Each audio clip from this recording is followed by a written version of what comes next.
It is your PrisonPlanet.tv memberships that fund so much of what we do here on this operation. And then we're more than happy for the TV show after it's aired live, then be leaked out onto the web to tens of millions of people. That's our goal.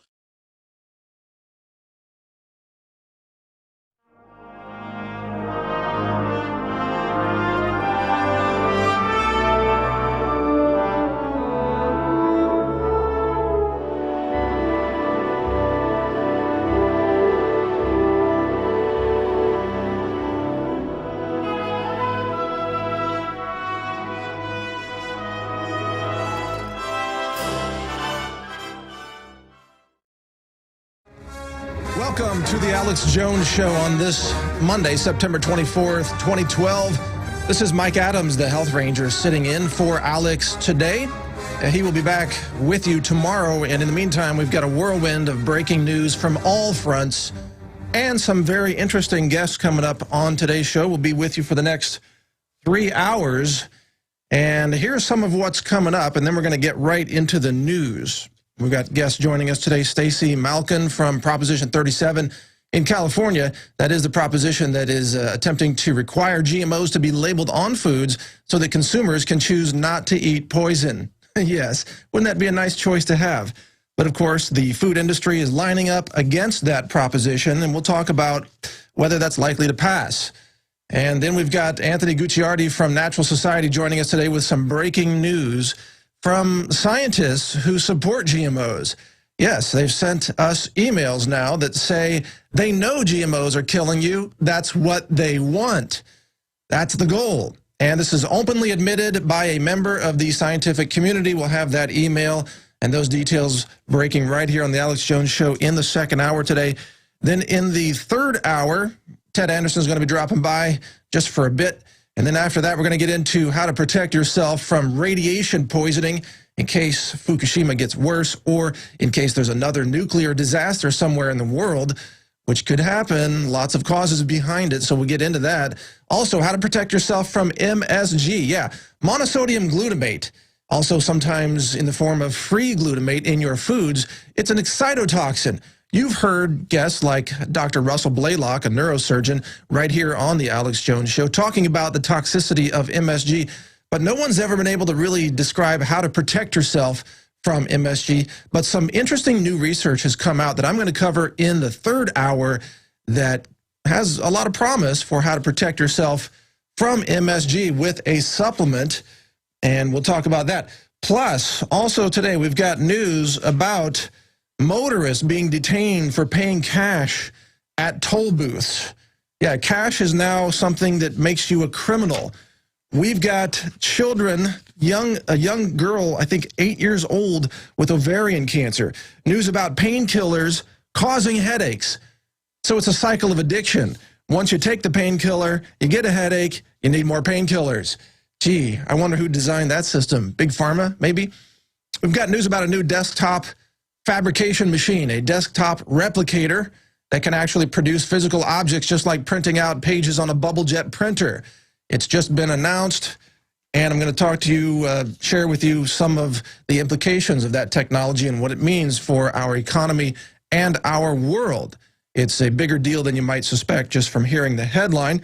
UK hospitals are on the verge, excuse me, of collapse as socialized medicine fails. Prescription painkillers are now killing more Americans than heroin and cocaine combined. Yeah, prescription drugs are the big killers. And by the way, I'm just breezing through these right now. We'll get these in more detail when we return on the other side of the break that's coming up. Attack of the drones. The U.S. Army wants miniature suicidal drones, kamikaze drones. They're single-use drones that can kill you from 6 miles away. They launch those suckers and just drive them right into your front door or bedroom window, whatever the target happens to be. Here's some news. You know the warrantless DNA collection that's been going on in the police state here? The court of California is now going to reconsider whether that is allowed based on new findings that say there's no such thing as junk DNA. Most of your DNA has been described as, quote, junk DNA, but it turns out that DNA may be able to describe traits, and they can learn a lot of things about you by collecting that DNA without using a warrant. So that's being challenged. In New Jersey, there are attempts to strip parental rights over vaccine exemptions. They don't want you to have a choice. They don't want you to be able to say no.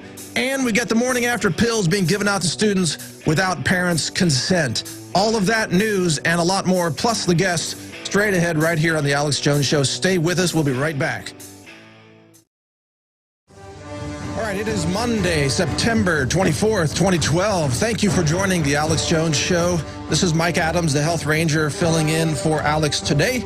And for the next 3 hours, we are going to present a whirlwind of news and guests, interviews, plus your calls in the third hour as well. So if you've got calls for me, get them ready. We'll take your calls in the third hour on just about any topic that you'd like to talk about. In the meantime, here's what's coming up today. We've got Stacy Malkan, a spokesperson for Proposition 37 in California, joining us at the bottom of this hour. That is the proposition, of course, that talks about requiring GMO labeling on foods in California and has nationwide implications. We've also got Anthony Gucciardi coming up in the second hour with breaking news about GMO scientists admitting that they really do want to kill people and cause infertility, and that, hey, the fewer people that are left standing after all the GMOs are dispensed and fed to you, the better we all are, according to these scientists. So it's not even really a question about whether GMOs are, in fact, dangerous or if they cause these cancer tumors, as has been shown in recent studies. It's actually true that the scientists want you to die. So we'll talk about that. It's incredible. Nothing shocks me anymore because they literally just want to kill humanity. It's an anti-human technology. We'll get into that. The news is coming up, by the way, but first, in the third hour, also, we've got Ted Anderson joining us, and then some great news about how to protect yourself from radiation and from MSG. So let's get right into the news.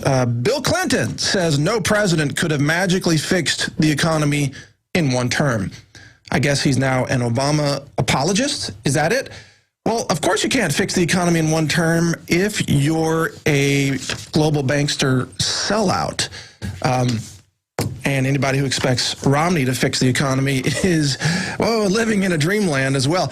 Senate votes to shield U.S. airlines from EU's carbon scheme. That should be an interesting battle over whether U.S. airlines can actually be charged money for emitting carbon dioxide, an extra carbon dioxide tax. That's coming in many forms all across America and around the world. Here's what else is coming up. Obama says he's blocking out the Israeli noise. Yeah, it's just noise.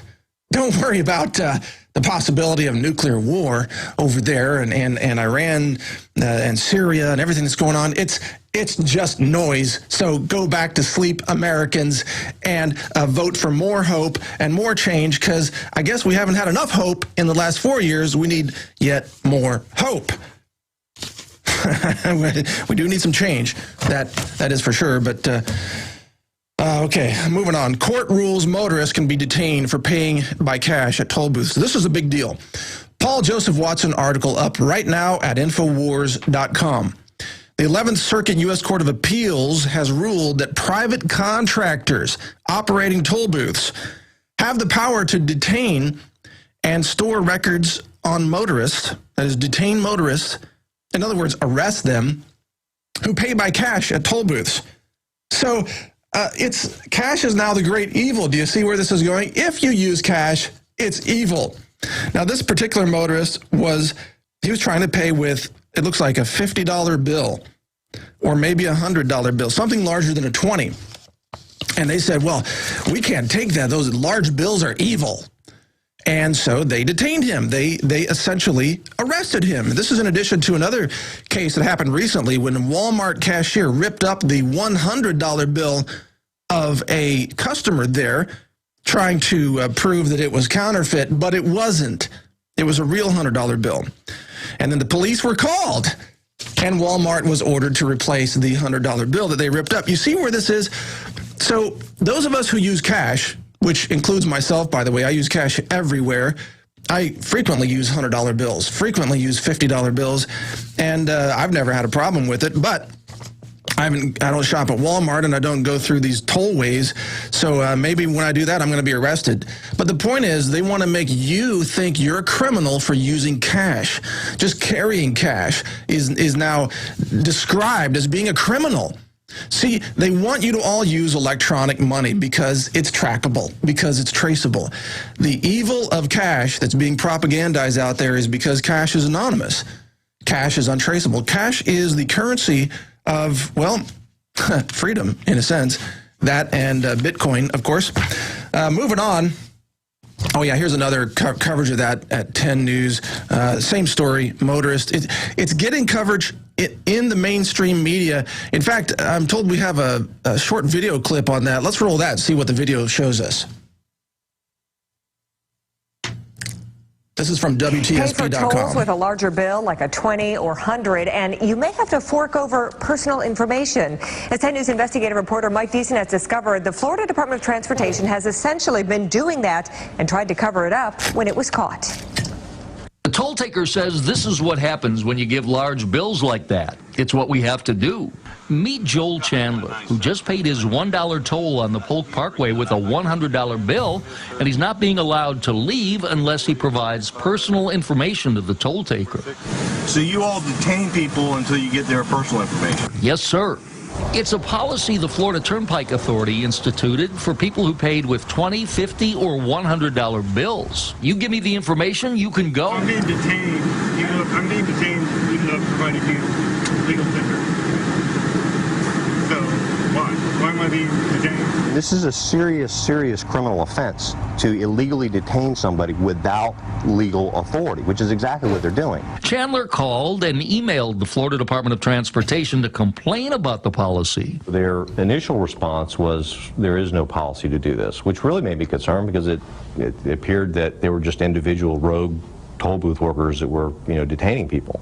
But the practice continued at toll booth after toll booth, and if someone refused to provide the information, they were threatened with arrest. I can call FHP and they can come here and give you that information. Would you like for me to do that? I'm asking what the statute is. That's all I want. Okay, so this goes on. You can watch this on YouTube if you want. But the point is that you see how they're criminalizing you. They are arresting you for paying with legal tender that is marked as the currency of the Federal Reserve. I guess that's another story. But hey, if they're going to accept counterfeit $1 bills from the Fed and counterfeit $5 bills, or fiat currency is what I mean, then they should accept fiat $100 bills. So this, again, it's the criminalization of everything that's normal in America today. So are you exercising free speech? Are you protesting somewhere out in public? You're a criminal.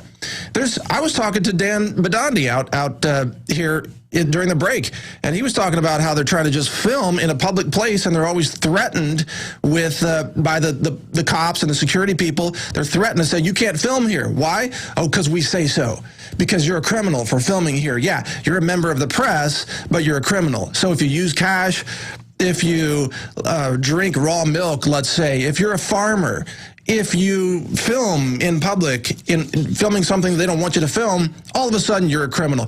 This is it. This is the mass criminalization of America underway, and they're going to force everybody into using their currency-controlled electronic systems, the RFID chips embedded in your palm or in your arm or electronic wallets. That's where it's all going. So check out that story at Infowars.com. Let's move on. Painkillers are the cause of millions of headaches. This has come out from a new study. This is published in BBC News as well. This is that vicious cycle. A lot of drugs actually cause the very things that they claim to prevent. For example, we know that many drugs that claim to treat osteoporosis actually cause fragile bones. Many drugs that claim to treat inflammation actually cause inflammation. Diabetes drugs cause long-term diabetes. And psychiatric drugs also cause diabetes. But painkillers cause headaches. All right, you got that? This is the scam. Chemotherapy causes cancer. It's the #1 side effect of chemotherapy. Mammograms cause cancer. They emit ionizing radiation. They irradiate the lungs and the liver and the heart and the breast tissue. Mammograms cause cancer. That's why the cancer industry loves to push mammograms, because it's a repeat business gimmick. It's a scam. It's a crime against women, if you ask me. But anyway, this is all coming out. Painkillers cause headaches. I think just reading the financial news causes headaches. It makes you want to take some painkillers. Of course, we don't do that around here. Medication-free for over a decade. That's true. In fact, I haven't had vaccines for, a dozen years, something like that. I mean, when I was a kid, I got vaccines because I just didn't know any better. But I haven't had vaccines for as long as I can remember, and I never get sick. So go figure. All right, here, check this out. The Replicator 2 has just been announced by MakerBot.com. And I know this probably sounds like a plug for them, but it's really a news item. Here's why this matters. The Replicator is a desktop 3D printer. It's a fabrication device that sits on your desk, and it literally prints 3D objects using strings of basically a type of plastic. It makes hard plastic items. Now, why is this a big deal? Well, think about the current economy. You run to Walmart and you buy all your little plastic gadgets and items that are imported from China and manufactured in a manufacturing facility. If this Replicator technology takes off, and I believe it will, the economy is going to shift in the next decade in a big way.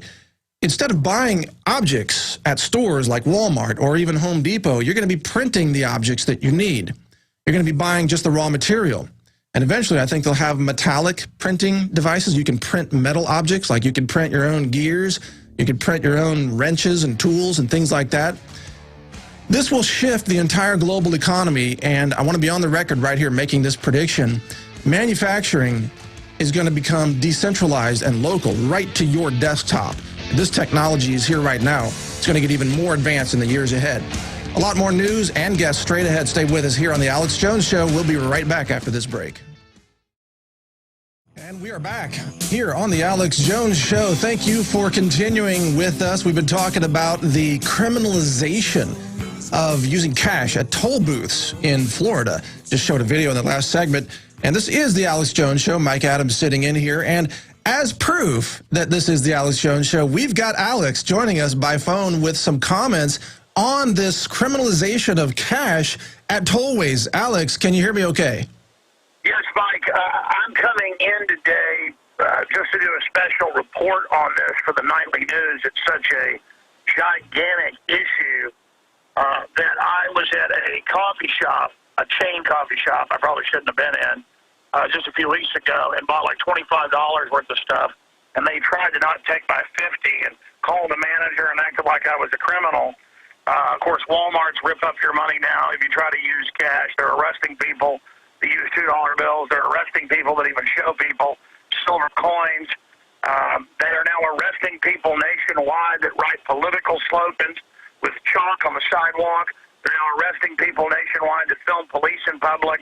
They're now calling the police on my crew when they're on major streets in Austin in suits, videotaping. We are not a free country. The last vestiges are being removed. But in that report out of Florida, people paying with cash with $5 are having the police called on them, and people are being held by the little bureaucrats. People should just shut their car down there and just block the whole toll road. We've discovered toll roads run by foreign companies like Centra are actually buying up hundreds of newspapers just here in Texas, hundreds, over 200, and actually running mayors and people and taking over the towns. We are wide open. We've been infiltrated by criminal corporate interest, and it's time to say no, hell no. And when you look at the fact that in California and now New Jersey, they're injecting children without parental consent, they're giving them morning after pills without parental consent, they're taking them for abortions without parental consent, and they're now announcing they want to just force shots on us. This is a lawless group of criminals trying to break our will. And here's the thing for all the idiots that say, well, I'll just pay with a credit card. What do I have to hide? Once they have you with pure digital money, they can deny you buying and selling if you're not a good globalist. And they've said they'll do that. And here's the final key, and I want to get back to news. So we have breaking news coming up. They can also, like Bank of America wanted to do, charge you up to $5 just to use your own money. Folks, you're going to be paying to use money now, not just getting 0% interest at the banks. This is a systematic takeover. Again, hundreds of studies showing GMOs cause sterilization because they're designed to, and all these top scientists from GMO companies constantly brag, as Mike was pointing out, he has proof coming up, when they say, hey, this is sterilizing all the rats, they go, yeah, what do you think we're doing? They're backdooring all this tech with these traits into the food. We're dead already. You're in a sci-fi horror movie. It's hardcore beyond belief. Most people are in a zombie state. You're not going to reach them. Most people are power-tripping, brain-damaged minions who have been given their little brainwashed role template they follow. You are in a science fiction movie, people. It's 2012. We are under attack. Our own species has a subgroup that thinks that they're a separate species in their own words and that we're animals to be killed. They're murdering you and your family. You're all being poisoned. I'm sorry, Mike, I've been off. No, it's good. Off 3 days, and I'm chomping at the bit. I'm coming in to do a special report. God bless you, my friend. Get back to all your news. I know you got breaking info coming. No, stay on, Alice. Stay on. I got a question for you. The other thing about this not accepting cash at toll booths is when you use electronic payment systems, they track you. They know where you are, and they know you're not at home. That way, you know how they want to fill the prisons because the corporations own the prisons and produce the products now. They can simply go to your home when they know you're not there, plant drugs there, have you arrested, and they can arrange all of this. Exactly. Look at how they're shutting down Amish, truck farms, lemonade stands. Right. Louisiana's criminalized using cash at secondhand sales. We are prisoners. We have been captured. We are prisoners. We have been captured. Mayday, Mayday, Mayday. God bless you, Mike. Keep it up. Thank you for coming in. You're the best. All right. Thank you, Alex. Well, nobody says it like Alex Jones, folks. It is, it's hard to overstate the degree of tyranny that we are under, the degree of oppression that we are living under here. And, Alex is right. I mean, that's why his attitude is so effective here on the show, why he has so many fans and listeners, because, this is something that we should be screaming about. This is insane. What's going on in our world, how we're being poisoned by our food, poisoned by the, quote, scientific vaccines, how we're being criminalized for using cash, criminalized for exercising free speech, writing things online that the establishment doesn't like, posting things on Facebook that get you arrested and thrown in a mental institution. He's right to scream about it. There's no calm way to really present the truth, okay? That's the bottom line. We're going to do our best, though, and we've got Stacy Malkan coming up right after this segment with more information. Stay with us. All right, you're listening to The Alex Jones Show. This is Mike Adams, the Health Ranger, sitting in for Alex today. I'm the editor of naturalnews.com and a frequent contributor to InfoWars Nightly News. Hey, speaking of InfoWars Nightly News, check this out. Gary Johnson will be on the Nightly News tonight at 7 p.m. PrisonPlanet.tv is the website to go to. Get your membership going there, and you can watch that tonight. That should be a fascinating interview. Here's something that drives me crazy. It's infuriating. New York City schools give out morning after pills to students in 13 high schools. They're giving morning after pills and birth control injections to girls without telling their parents, unless parents opt out beforehand. So, and I guess they're doing this to girls as young as, what, 14? 13 or 14 is what I read before. So think about this. Think about this. I mean, parents, you're out of the loop, man. These schools are injecting your children. They're giving them birth control. They're giving them a completely fictitious education, too, by the way, a completely fictionalized history of America. And they're teaching them to worship big government. They're giving them toxic food additives in the school lunches. And then they're teaching them basically to go out and have sex when they're 14 years old and get pregnant. And don't worry, there are no consequences because you can come in and you can ask the school nurse for an abortion pill. Now, regardless of what you think about abortion or when does life begin and that entire debate, shouldn't parents have the say in this? Since when did schools and government run the bodies of our young daughters in schools? That's infuriating. And if you've got a comment on that, we're going to open up third hour here for phone calls. So save that thought. I'd love to have your comments on that issue in the third hour. But until then, other news. We're going to welcome Stacy Malkan, who's joining us right now by phone. She is the spokesperson for Proposition 37 in California. This is the effort to label GMOs on the foods. So it would simply require foods that contain genetically modified ingredients to say so on the label. You know how you have an ingredients label? Well, the big food giants out there, they want that label to say, none of your business. They want to poison you with GMOs and do it in stealth mode, secretly, deceptively, so that you don't even know what you're eating and you can't even have a choice to know what you're eating. But to fight that, we've got Proposition 37, which so far is going pretty well in California, and Stacy Malkan joins us by phone to help give us the latest news on that proposition. Her website is carightoknow.org. CA, as in California, righttoknow.org. Is Stacy with us? Hello, Mike. Thanks so much for having me. Hey, great. Thanks for joining us, Stacy. It's great to have you on the show. How are things going there with Proposition 37 so far? Well, Proposition 37, first of all, it is a huge and very inspiring people's movement. I mean, the grassroots energy around this is just tremendous. We had almost 1 million people in California sign petitions to get this on the ballot in just a 10-week period, and that was twice the number we needed to get on the ballot. That was a huge undertaking by thousands of volunteers across the state, and many of them moms and grandmothers who are not usually out on the streets petitioning, but they care so much about this issue because they want to know what's in their food, because we have a right to know. And as you said, the companies have been genetically engineering our food system, fundamentally altering the genetic code of some of our most important food crops without any required safety studies and without telling us.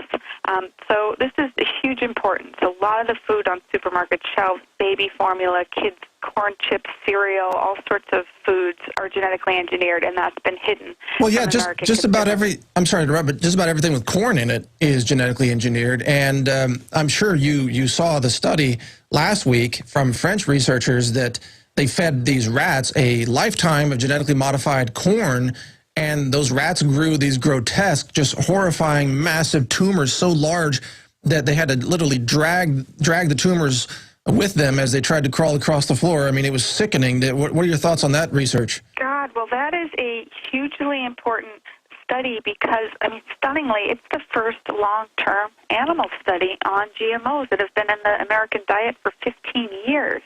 And they found very concerning results, mammary tumors as well as liver and kidney problems and also premature death. So the findings were stunning, and the study's getting a lot of critiques. It was a small study and all this, but so important to point out that the industry is using the same study design for their studies, and they're very short-term studies. So what's happening is they're doing these short-term studies, finding indications of liver and kidney problems, and then what's the responsible thing to do if that's the case? If you really want to investigate what's the health effect of something, you do a longer-term study. They don't want to know. So the science has been suppressed and hidden, and now we have this first long-term feeding study showing really stunning results. But Stacy, it's infuriating to know that this corn got into the food supply without a long-term animal study ever being conducted. How on earth did that happen where humans are eating this food for what could be a lifetime, but yet it was never studied beyond 90 days? I mean, that is insane. That's scientifically insane. That's a great way to put it, scientifically insane. I agree. The way it happened was back in the 90s when the vice president at the time, Dan Quayle, announced the government's policy on GMOs. And he said, we're going to treat these foods the same as regular foods, and so therefore we don't need to do safety studies and they don't need to be labeled. I mean, okay, not surprisingly, the policy was written by a former Monsanto lawyer, Michael Taylor, who then when he left the Bush administration went to work as a VP at Monsanto, and now he's back at FDA under the Obama administration. I mean, it's just incredible the power these companies have had over government policies, over the science, because you also, independent scientists can't research this stuff because of the patent restrictions. And it's just the FDA policy on its face. They're saying it's the same as regular food, yet Monsanto is spending how much money researching and patenting these seeds that are fundamentally different than from anything that's existed in the food system before. Well, yeah, they're not only fundamentally no different. I mean, they're fundamentally toxic. That's what it looks like the study is showing. Fundamentally, poisonous. I mean, how do you make a seed that grows poison in the kernel of the corn, which is what kills the insects that try to eat it, and then you say feed it to your children? Yeah, great question. And, most of this is in processed foods right now, but people should also know that just this summer, Walmart decided it would sell Monsanto's first genetically engineered sweet corn. So in the supermarket, the corn on the cob that, looks the same as the corn on the cob we've eaten our whole lives, if you're buying it at Walmart, it could be very different because it was engineered to contain, like you were saying, an insecticide inside the corn. I think people want to know that, and they have a right to know. And so there's all this, everybody's talking about the science and the concerns raised by this study, and absolutely this stuff needs rigorous long-term research. But in the meantime, what we're saying in California is let's at least give people the right to know, a choice, a label. Well, the corporate science is not science. It is complete fraud. It is quack science, junk science, whatever you want to call it.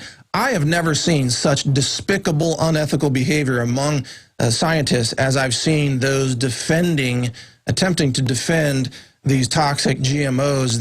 These people will lie. They will fabricate data and results. They will threaten you. I mean, I've been threatened. Others have been threatened. The guest we have coming on next hour has been threatened.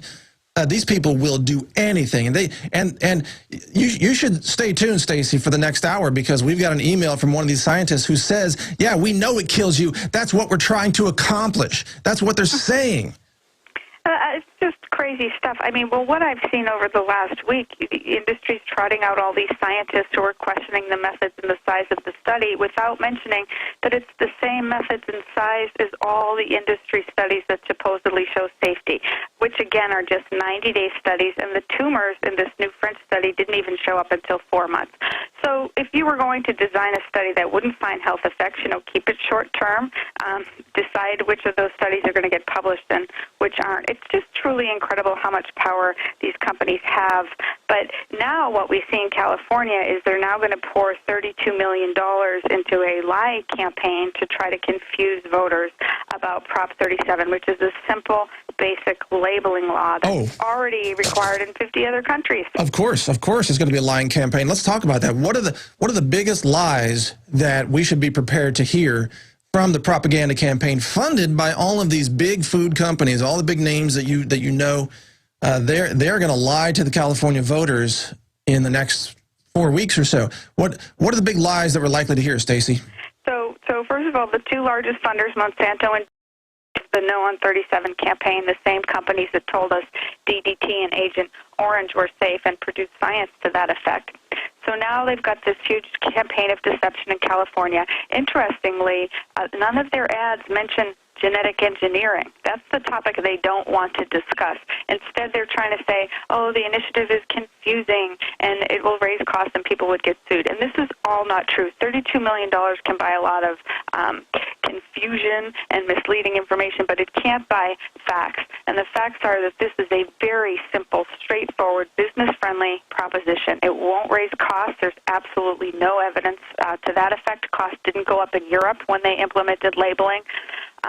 It's very fair to businesses, and that's why thousands of farmers are behind the Yes on 37 campaign. The largest environmental and health groups in the state were funded by many, many businesses across the state, businesses in the natural organic food industry, which is like the crown jewel of California's economy. These companies are saying, like, we in California we lead the nation on important health and environmental issues, and this is one of the most important. Stacey, we need to win this in California to bring transparency and fairness to our food system. We do need to win this, and I think we can win this. So, folks, go to California or carightToknow.org. Get involved there, and if you're listening from California, be sure to vote. This is actually a good reason to vote. Even if you don't vote for the next presidential puppet, vote for this proposition. This is the reason to go vote. Now, it's clear, though, Stacy, that the reason Monsanto doesn't want this to pass is simply because they don't want people to know what they're eating. Now, if you think about, what if we applied this to everything? What if the doctor that you visit, let's say, prescribed you a pharmaceutical But he said, it's a secret what's in there. We're not going to tell you the name of it. And then you go to the pharmacy and you get your prescription filled, but it's written in code. And the pharmacist says, well, we don't want you to know what's in that bottle either. You're supposed to take these drugs and let it be a mystery because it's a corporate secret. You're not supposed to know what you're taking. That would be the equivalent of what's happening with GMOs right now. Now, I think most common sense people would say, of course we have a right to know what we're swallowing. It only makes sense. Absolutely, absolutely. And, you know, the biggest challenge for us, and we are running far ahead in the polls right now, 67%, but the No campaign of lies has not truly begun yet. They haven't started with the TV commercials, and they'll be putting $32 million into bombarding the state with deceptive TV commercials.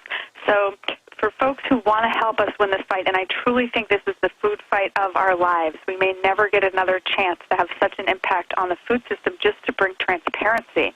And so please do check out our website, carightToknow.org.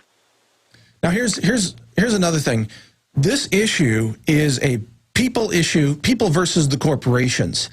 Now, everybody that I know is in favor of honest labeling of foods.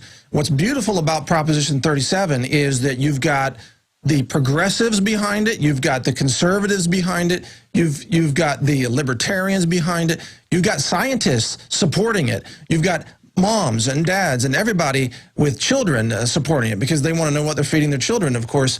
This is an across-the-board issue of basic fundamental right to know, which, of course, is what your website is named after. Can you describe some of the diversity of support that you're seeing for this proposition, Stacy? Well, it's incredible. The polls show across the country 90% of people want genetically engineered foods to be labeled. And like you said, that's Republicans, Libertarians, Democrats. It's all demographics. People of faith see this as a religious issue because it's tampering with the food system. There are just so many reasons for support here. Farmers across the state, as I mentioned, businesses in California, the largest businesses that are doing sustainable farming and making natural products, all saying it's time to bring transparency and fairness to our food system because we have a right to know. People want to know. When 90% of the people want something and these companies are telling us that we can't have it, this is truly a test of our democracy. Do we have a democracy left? And I think we will prevail in California, but it's going to be a huge fight. And so if folks can join us, join our website, donate, every little bit helps, and it really is going to come down to money with this fight. We've got to get our message on the air. Well, and remember, this is the people brought this to possible legislation. I mean, the legislators wouldn't bring this to the floor because they're all bought off by these corporate interests. This is the people's effort across the board. The people put this on the ballot directly.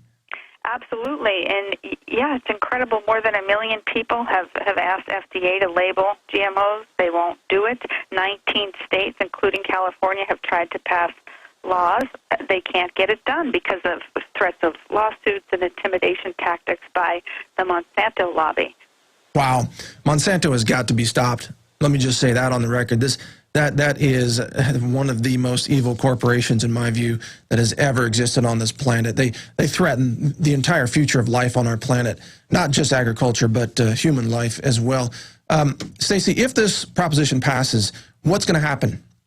Well, I think that what's going to happen is, first of all, we'll see labeling in California. I think there'll be huge pressure across the country. Other states have already said they're going to be putting forth bills. I think we'll see renewed pressure on the FDA. I think there's no stopping this movement. People are waking up they're seeing kids with allergies. They're seeing, loved ones with chronic diseases and wondering what's going on. And the people that I talk to out there who are the passion behind this movement, the moms, who are looking up online on websites like yours, what's happening with our food? Why are we seeing so much illness? And starting to research and finding very disturbing things about GMOs and about chemicals in our food system. And so I do think that we're seeing an awakening among consumers in general, but largely women and moms who are the ones that are buying the food for families and the products for homes. And saying, we don't want toxins in our food and our products. They better wake up, or their grandchildren are going to be born as mutants. I mean, literally. Or they may not even have grandchildren. They may not have children. I mean, if they don't wake up, it's the end of the line for their genetic lineage. I mean, that's how serious this is. Well, I think women are waking up, and I think that, you know, this what we're doing in California is a huge part of just reaching the tipping point, because if we can win this, I think that the pressure for change will be unstoppable. And, you know, we just have 6 weeks left, but we need all the help that we can get. So well said. Stacy Malkan, carightToKnow.org. Visit their website, folks. Help support this. This really matters. And, you know, and by the way, thanks for joining us, Stacy. It's great to have you on the show. Thanks so much for having me and for all your work, too, Mike. You bet. All right, we'll be right back. A lot more straight ahead, including more GMO news and scientists saying they do want to kill you with GMOs. Yeah, they admit it. All that straight ahead right here. Yeah, we're continuing. Thanks for joining us here on the Alex Jones Show. This is Mike Adams, the Health Ranger, filling in for Alex today. Alex will be back with us tomorrow and tonight on InfoWars Nightly News, an interview with Gary Johnson at 7 p.m. Central Time, of course, airing live on PrisonPlanet.tv for members. And if you want to become a member, remember, your membership is really like, 6 in 1. I think you can use your password. You can give it out to 5 additional friends or family members, so multiple people can access that at the same time. Spread knowledge. That's what this is all about. Help spread awakening. Now, we just wrapped up an interview with Stacy Malkan from Proposition 37, and we're going to be joined very shortly by Anthony Gucciardi, who's got that email that I've been referring to, where a scientist says he really hopes that GMOs are effective at killing people. That's their goal. That's what. Wow. I mean, they just come out and admit that. Yeah, we know GMOs kill you. That's the plan. Eat more corn snacks and corn breakfast cereals. Kill yourself. That's what they say. But Stacy mentioned something that I want to comment on first before we bring Anthony in. She mentioned that even people of faith are concerned about GMOs, and they should be. And I did some research on this, and I want to share some fascinating symbology that's going on with the GMO issue and some symbols from Scripture, some of the stories from Scripture. This will be real quick, but check this out. If you look at the Garden of Eden story and Adam and the forbidden fruit and the tree of knowledge of good and evil that was there in the garden. Now, the tree of knowledge of good and evil represents, in my view, at one level, discernment, being able to know the difference between what is good and what is evil. The apple, it was something that looked like healthy, regular food, but there was an evil element to it that was not visible. That is GMO. It looks like regular corn, but there's poison in it. Now, even worse, it's not just poison. In the Garden of Eden, there was the serpent that was, of course, trying to get Adam to eat of the forbidden fruit. And if you look at the symbol of Western medicine, that symbol is called the caduceus. And I think we've got an image to show on screen for those of you watching on PrisonPlanet.tv. If you could show that symbol, that'd be great. There it is. The caduceus is a symbol of 2 serpents intertwined. 2 serpents intertwined, and this symbol is found on the diploma of virtually every medical doctor in America. This symbol is found at every medical school. It is emblazoned on virtually every medical text, every medical journal in America. You'll find this in doctors' offices. These 2 serpents that are intertwined in the shape of DNA. In the shape of DNA. So what does it represent? Evil DNA, in a sense, a satanic influence over the seed of life. And isn't that GMO? Isn't that what GMO really is? A destructive, demonic infiltration of the seeds of life that support sustainable life on our planet. So when you look back at the stories of the Bible, even though GMOs didn't exist back then, obviously, or even, 50 years ago, today they do, and those lessons still have merit today because we've got to watch out for food that is infected with pure evil. And those symbols are all across Western medicine. Tells you the truth about what medicine, Western medicine, really stands for. Serpents and DNA, man. It's right there. It's right there on their diplomas. I'm not making it up. Anyway, we'll be back with Anthony Gucciardi right after this break. and a lot more fascinating news about GMO scientists that say, yep, they want to kill you. Okay, we'll find out why. Stay with us. We're already into hour 2 here. Wow. Time flies when you're waking people up, doesn't it? This is Mike Adams, the Health Ranger, filling in for Alex today. Thank you for continuing with us. We've got Anthony Gucciardi from naturalsociety.com joining us by Skype video here in a second. But first, an announcement. For those in the Austin area, Governor Gary Johnson is holding a rally today at 5 to 7 p.m. at the University of Texas, the Hogg Memorial Auditorium. So you want to check out Gary Johnson, who's on the InfoWars Nightly News tonight. Go check that out at 5 p.m. right here in Austin, Texas. Now, I want to introduce Anthony Gucciardi. He's been a frequent guest on InfoWars Nightly News. His website is naturalsociety.com, and he's a very skilled researcher and a good writer, too. He's been able to put together a lot of fascinating articles about what's really happening behind the scenes with GMOs and other issues. And he's got some a frightening email to share with us today, plus a lot of other information. And we're going to go over this whole thing about GMOs and the anti-human technology that these scientists, so-called scientists, are trying to push on us. Anthony, thanks for joining us today. It's great to have you on. Thanks a lot for having me on, Mike. And I think it really is anti-human. And as you'll see in this letter, I called it, as well as you do, a traitor against humanity. These scientists who are essentially creating these gene-altering foods that are in the food supply. And they're really offended when we call them by that name as well. That's why you can see the blind rage in this letter is amazing. And he just thoroughly admits everything. All right, well, lays it down. We're going to save this letter until 8 after, because not all the radio stations carry this particular segment. So, but I appreciate you bringing that to us here at InfoWars, and it is shocking. I've read the letter. You sent it to me in advance, and it's absolutely shocking. But what are some of the big? I've got a list here of some of what I want to cover. But what are some of the big? Give us a preview of what we're going to talk about during this coming hour, Anthony.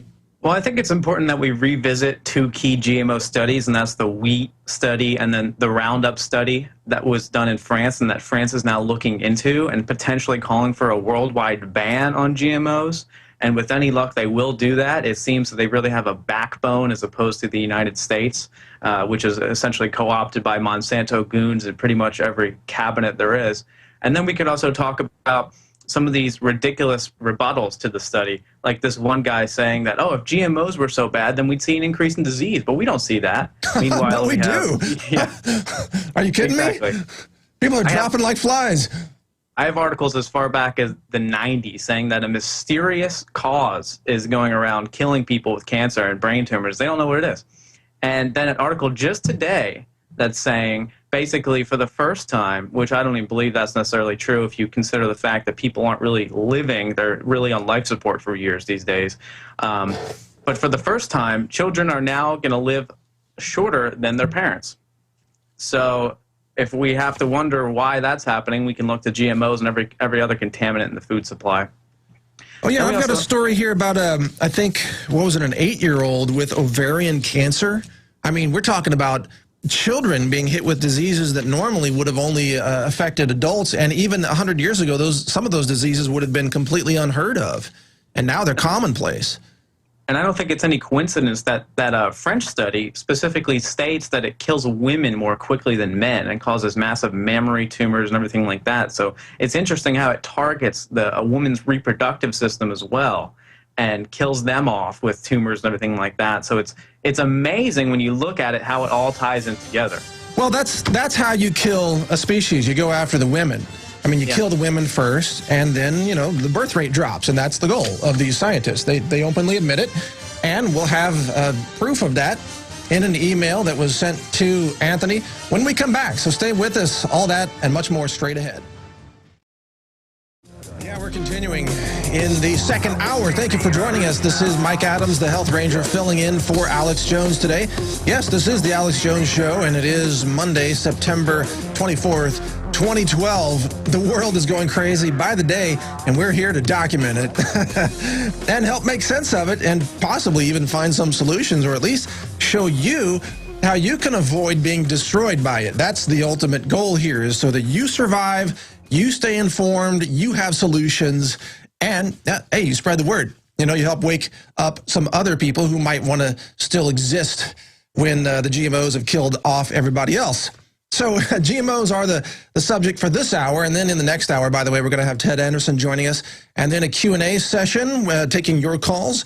You're welcome to call in on just about any subject that you'd like. It's going to be an interesting third hour as well, and I'm feeling great. It's like I don't even feel like I get really going here until the second hour for some reason. The first hour is just always warm up for some reason, and then I just feel jazzed to be here. I feel it. I feel the privilege of being here, the honor of being here, the opportunity to bring you this information. Now, joining us is Anthony Gucciardi from naturalsociety.com, who's got this crazy email from GMO scientists who openly admit that, yep, they know that GMOs cause infertility and they know they might kill you, but that's what they want. They love it. They want the GMOs to work. It's like food as a weapon. In fact, I wrote an article entitled that. I think it's up at Infowars.com right now. And check this out. An 8-year-old girl battles ovarian cancer. This from ABC News. Melinda Cosman of Manchester, Connecticut. She's 8 years old and she's got ovarian cancer. You know, how sad is that? And how crazy is it that we've got little girls getting reproductive cancers? That's not right. Something's wrong with that. Something's wrong with our planet. And here to help us make sense of that is Anthony Gucciardi, joining us by Skype video. Anthony, what do you think about this 8-year-old girl with ovarian cancer and all the other young children who are being harmed and victimized by all these poisons and the vaccines and the GMOs? Well, it all ties into what we're talking about today, and specifically the French study on GMOs, you know, with the rats with the massive tumors they had to drag along on the floor that were just almost bigger than their body. Specifically, that study found that the GMOs target women in mammary glands and everything like that, causing massive tumors. So I would say that's most likely linked up. And then you also have a study out today that shows lower income and lower education class of people who typically eat more GMOs and processed foods and stuff like that. They're dying faster than their parents had died, and you know, the age gap is ridiculous. They're dying 5 years earlier every couple of years now, and it's all linked back to these studies that are ongoing, and which, if we had more, we would conclusively know 100,000,000%. We already do, but I mean, the world would be in riots if we had these studies coming out in the capacity they should, but Monsanto's censoring it over and over again, making it almost impossible. That's why it's from France. One of the major ones is from France. Well, yeah, you can never do that in the U.S. All the studies that I've seen that try to defend GMOs are all funded by Monsanto scientists.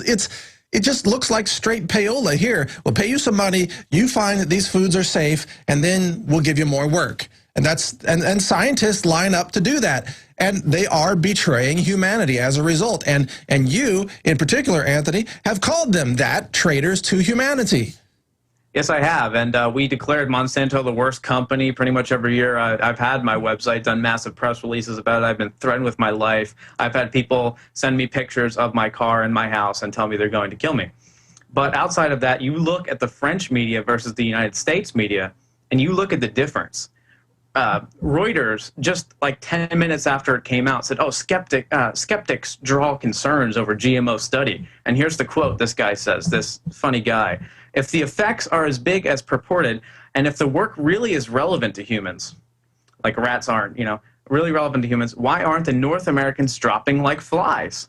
GM has been in the food chain for over a decade over there, and the longevity continues to increase. Well, that's a lie. Yeah. People are dropping like flies. I mean, cancer rates are skyrocketing through the roof. Disease rates are off the charts.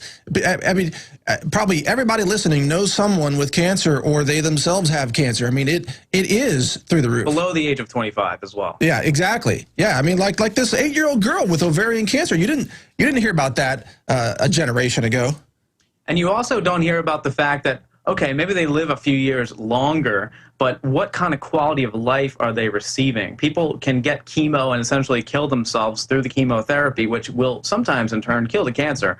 But what kind of life are you living? You know, it says also, one of these articles, it said from the 90s, back when I was looking and researching, It was saying there's a mysterious reason for the massive deaths in children with cancer and everything like that. And then one article, a rebuttal, was saying from some type of skeptic website, oh, well, they're actually living longer. They're just having a decreased quality of life, and they're paralyzed, and they have no hair, and they can't talk and stuff like that.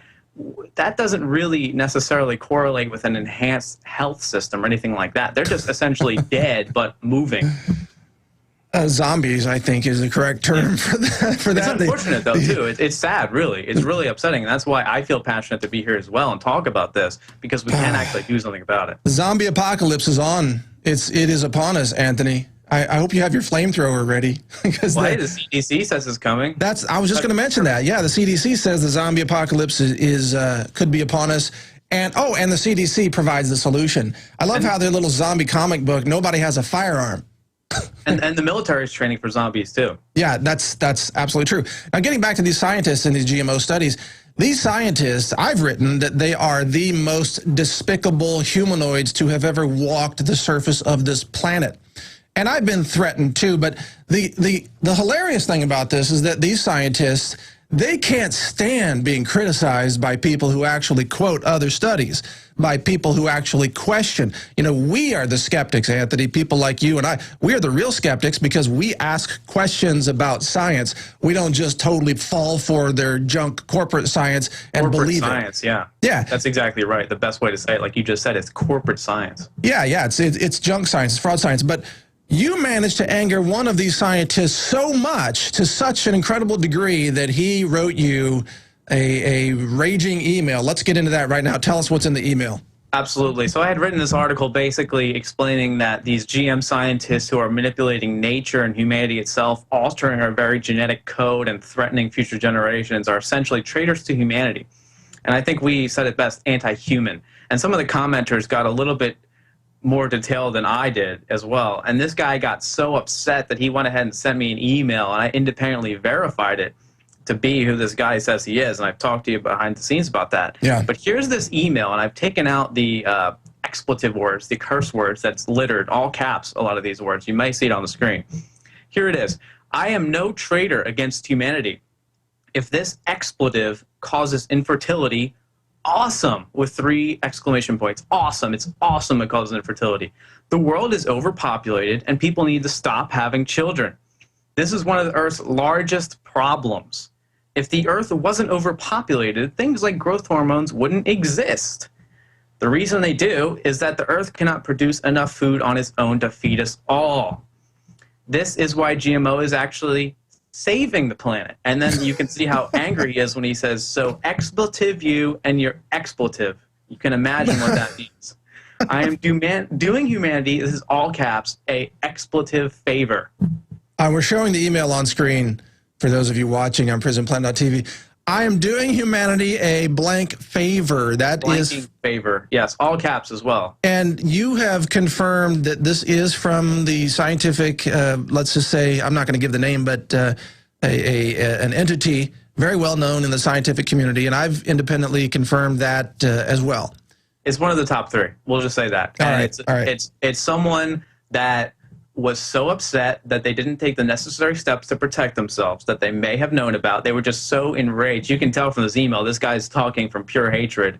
And he says things like, if the world wasn't so overpopulated, things like growth hormones wouldn't exist. These things don't even make any sense. Yeah, that's weird. He loves the fact that it causes infertility. So this is the shift. At first, the GMO scientists said GMOs are no different than anything else. They're the same. And that's how they got regulated, or let's say really not regulated, as being the same. And then the GMO scientists, the corporate sellouts, said, oh, GMOs are different, which is why we're patenting them, but they're safe. And how do we know they're safe? Because we tested them for a whole 90 days. Well, now, when really pushed to the wall, when really pressed, when really angered on this issue, this guy comes out and admits, we know GMOs cause infertility. We know they're going to decrease human population, and we want that. That's the real story. Well, they're only saying 2 different things in the public perception. Behind the scenes, they all know it's actually killing you. In fact, we have the GM wheat study that shows that. I mean, we know that it's killing you. We know that for a fact, and they know that for a fact. As you can see, this is a senior scientist saying this, and they don't care. They love it because it's a trickle-down system. Essentially, they want to be like the elite. They think that we're all peasants and they're the lords, and that if we die, that's awesome because they don't want to. They don't have to die. You know, some of them, their families might be eating this stuff. Likely not. I'm sure they eat 100% organic and laugh when everyone says that. The elites do eat all organic. That's been documented here in stories here. And they have seed vaults down in the Antarctic, and they stash organic seeds because they know that contamination is the biggest issue right now. Alfalfa, especially the GM alfalfa, gets picked up in the wind and goes to organic farms. And then when they test it to sell to other countries, the other countries say, no, we don't want that. So they just try and sell it in the U.S. instead. So it's contaminating the entire food chain, and they know this. So they're stockpiling for themselves as the peasants run around and eat the GM trash. By the way, we're going to do something interesting here.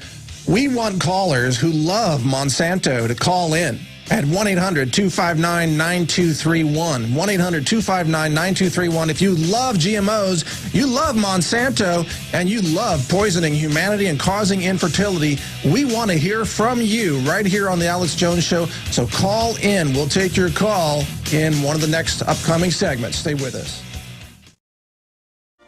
All right, we're back. Thanks for joining us. We're talking about the scientists, the GMO scientists that literally want to kill us all, as one of them admits in an email that we just showed you. We'll get back to that. And Anthony Gucciardi is our guest this hour, continuing to join us with some analysis of the GMO scourge that threatens all life on our planet. Check this out. France orders a probe after that rat study came out showing the massive tumors in rats fed genetically modified corn. France may, in fact, ban the importation of GM corn. It's already illegal to grow it there. On Infowars.com right now, Monsanto launches damage control over the GMO cancer study. This is an article by Paul Joseph Watson. You can check that out. And I wrote an article that was published last night. It's up on Infowars.com as well.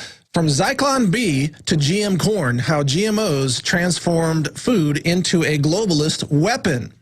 And in that story, I talk about, you know, from a psychopathic globalist point of view, the downside of Zyklon B is you have to round people up at gunpoint and stuff them into the gas chambers.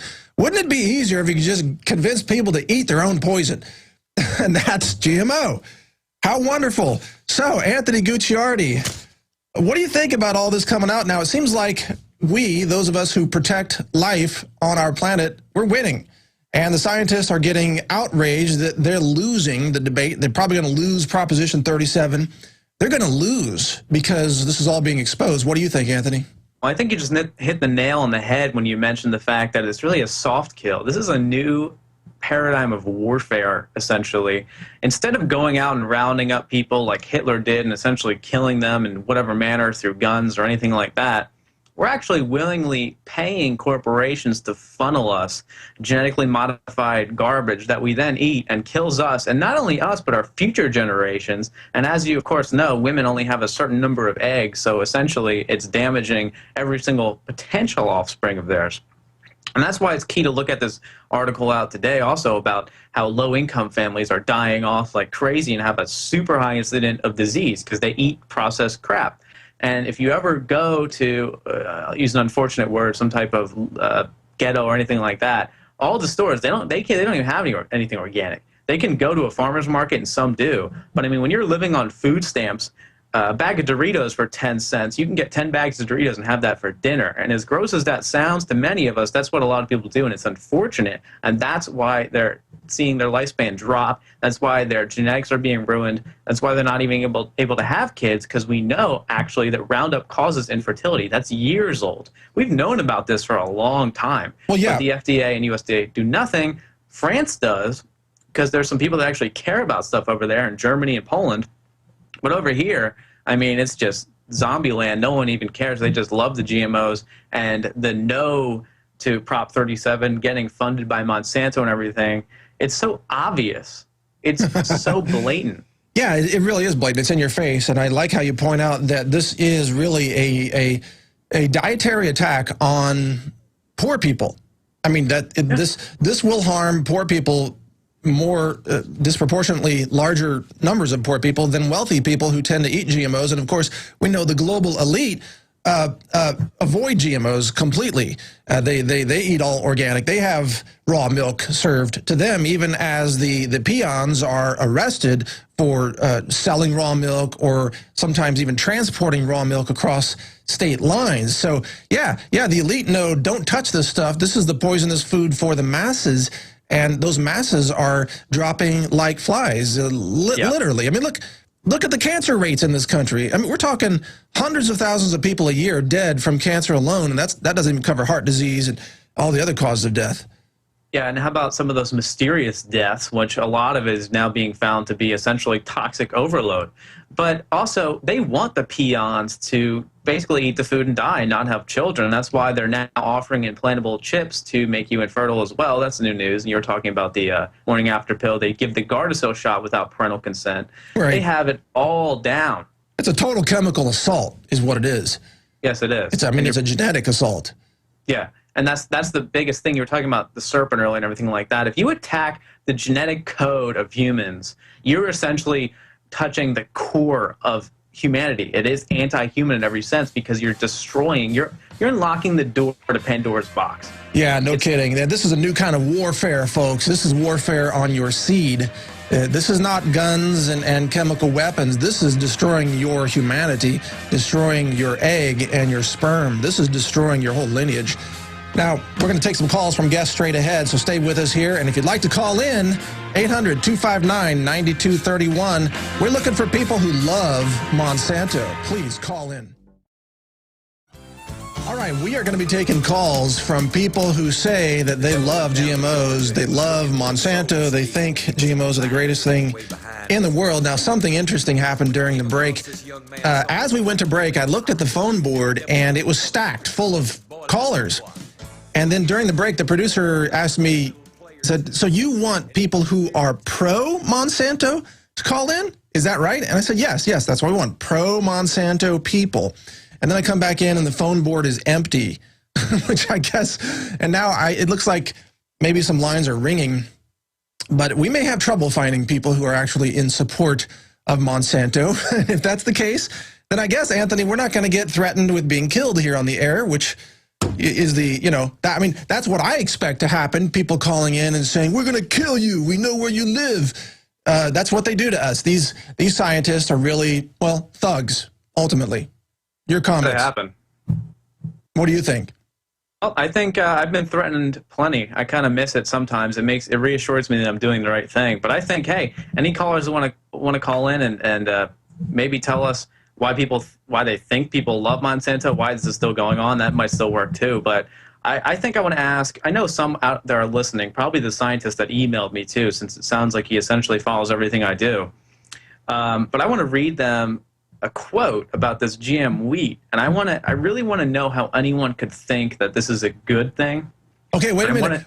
Anthony, we have somebody on the phone board here who says they're pro Monsanto. Do you want to let's talk to them? Let's talk to them. All right, let's hear what they have to say. Feedman from Pennsylvania says you're pro Monsanto.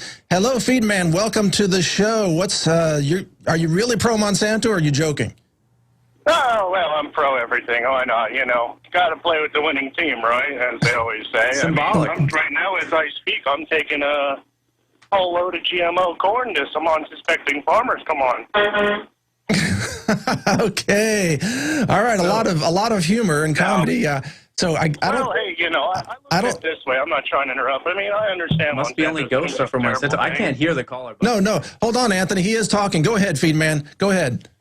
Yeah, I don't necessarily agree with Monsanto, but I like everybody. Even if you are a worthless walk of life, I got your back. But the second you cross my country, you better watch out. All right, good. Thank you for the call. That's a bit of a comedian calling in. This is kind of as I suspected. We're not going to get people actually calling in who can defend Monsanto with anything rational. But let's keep trying. The phone board is empty. This has never happened in the history of InfoWars. Because, of course, we called for people who support Monsanto, and all we can get is a guy honking his horn. Anthony. Well, hey, he made a good point. Even the worthless Monsanto zombies that want to kill everyone, they still have a spirit, but hopefully they'll come to their senses someday. Well, yeah, I was going to read he said he's pro everyone, though. I mean, does that mean what he's pro Stalin? He's pro Hitler? I mean, I don't want to second guess the guy. He's obviously having a fun time there. But how can you be pro everything? You can't be pro everything. You have to have discernment. Yeah, you do. Exactly. And you can't let these people stomp all over you, or you're just going to eventually come to the point where you're groveling at them. And that's not something that I personally want to do. All right, so let's do this. Let's change the rules since we can't find an actual person who supports Monsanto. All right, so here you go, callers. And here we go. 1-800-259-9231 if you're against Monsanto, if you're against GMOs. We'll take your calls now. And let's see how fast we can get calls against Monsanto's corruption versus for Monsanto's corruption. Yes. If that's not significant in showing, there's really not a lot of actual real people that like Monsanto. There's apparently none.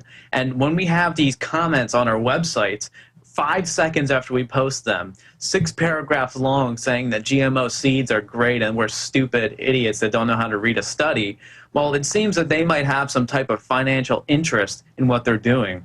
Or the people that go on social networking websites and, you know, blah, blah, blah all day long about how great Monsanto is. Do you think they're real, or do you think they actually have some type of motivation? Oh, they're paid, and you know that. I mean, yeah, obviously. They're paid trolls. Well, look, the board is filling up. Let's go to Kenny in Ohio.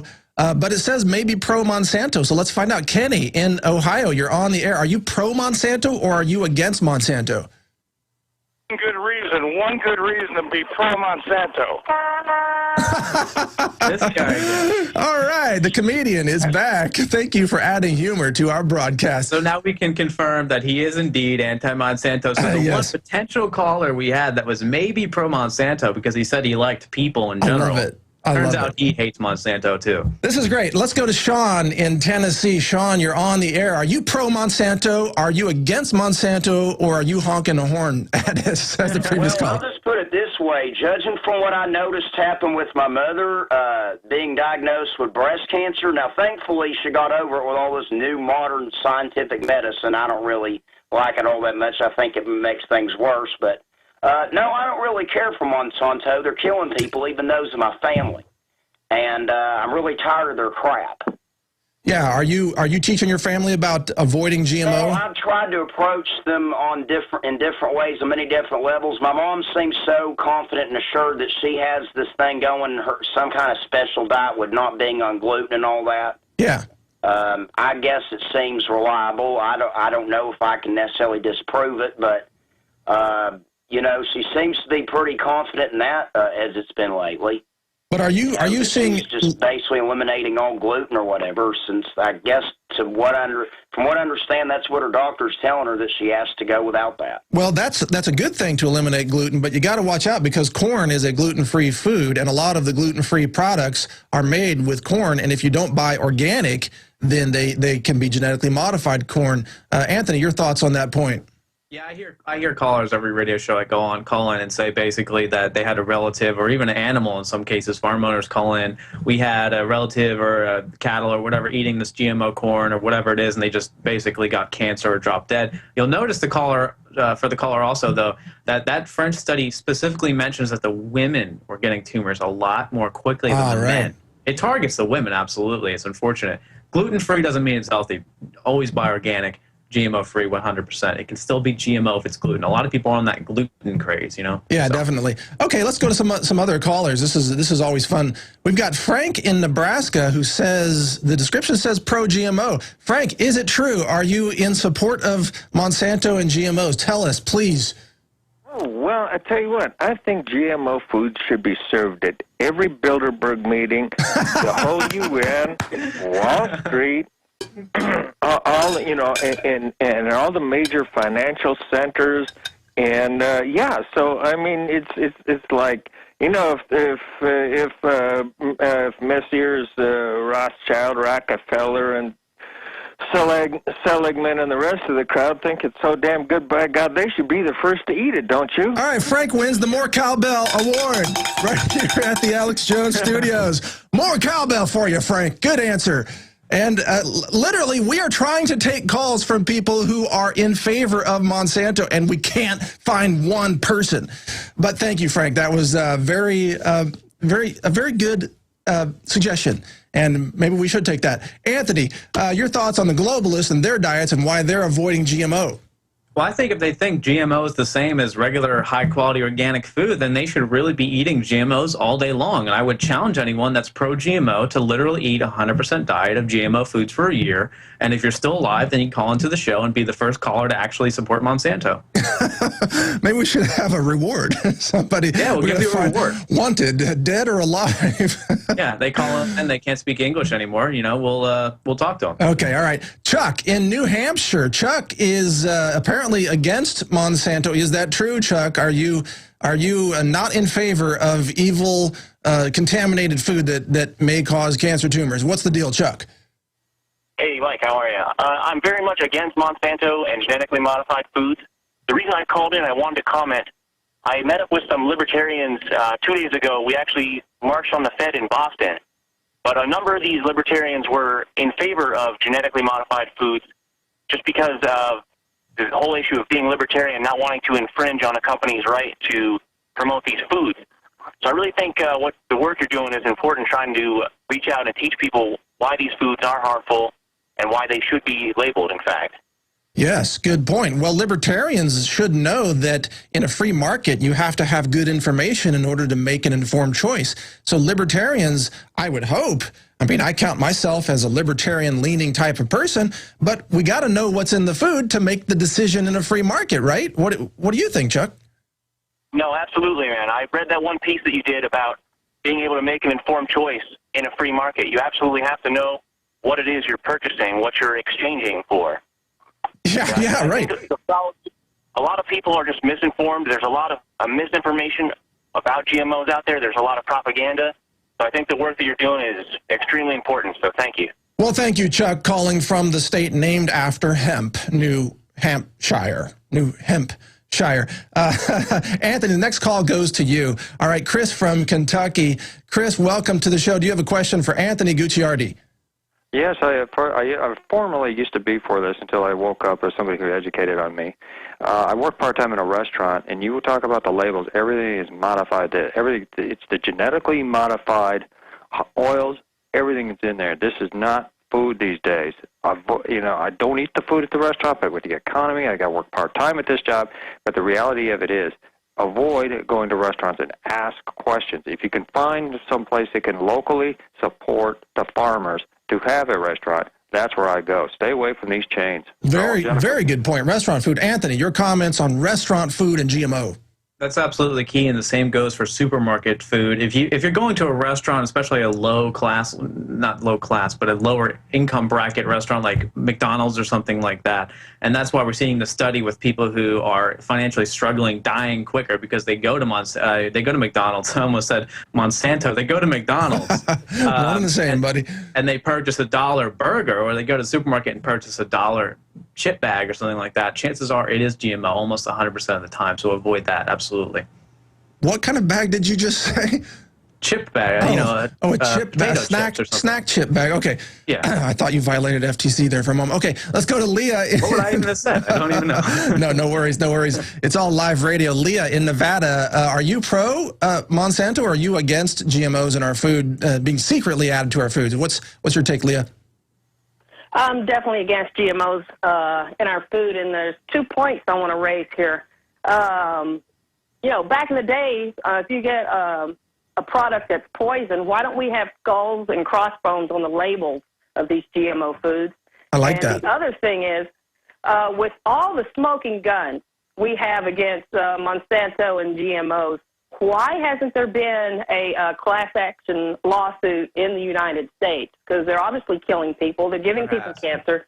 And also, the fertility problems. Why? I mean, to my knowledge, there hasn't been a class action lawsuit. Can you? That's a really good point, and it would have to happen, Anthony, on the scale of something like big tobacco, wouldn't it? Well, there have been lawsuits. But I mean, not a big nationwide class action type of deal. Oh, right. Of course, right.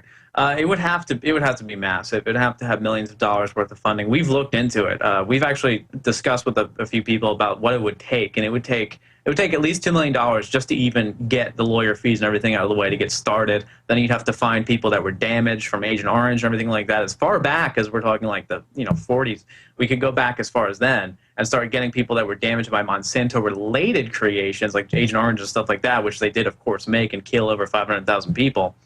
They're not a corporation that cares about you. And we would have to go through that process. It would be super complicated. I think the best way would just be to label them out of existence. Yeah. Hence Prop 37. That's why this is the ultimate weapon for protecting our health and safety in the food supply. Let's take another call, Anthony. We've got Mac in New Hampshire with us. Mac, are you in favor of GMOs or are you against them?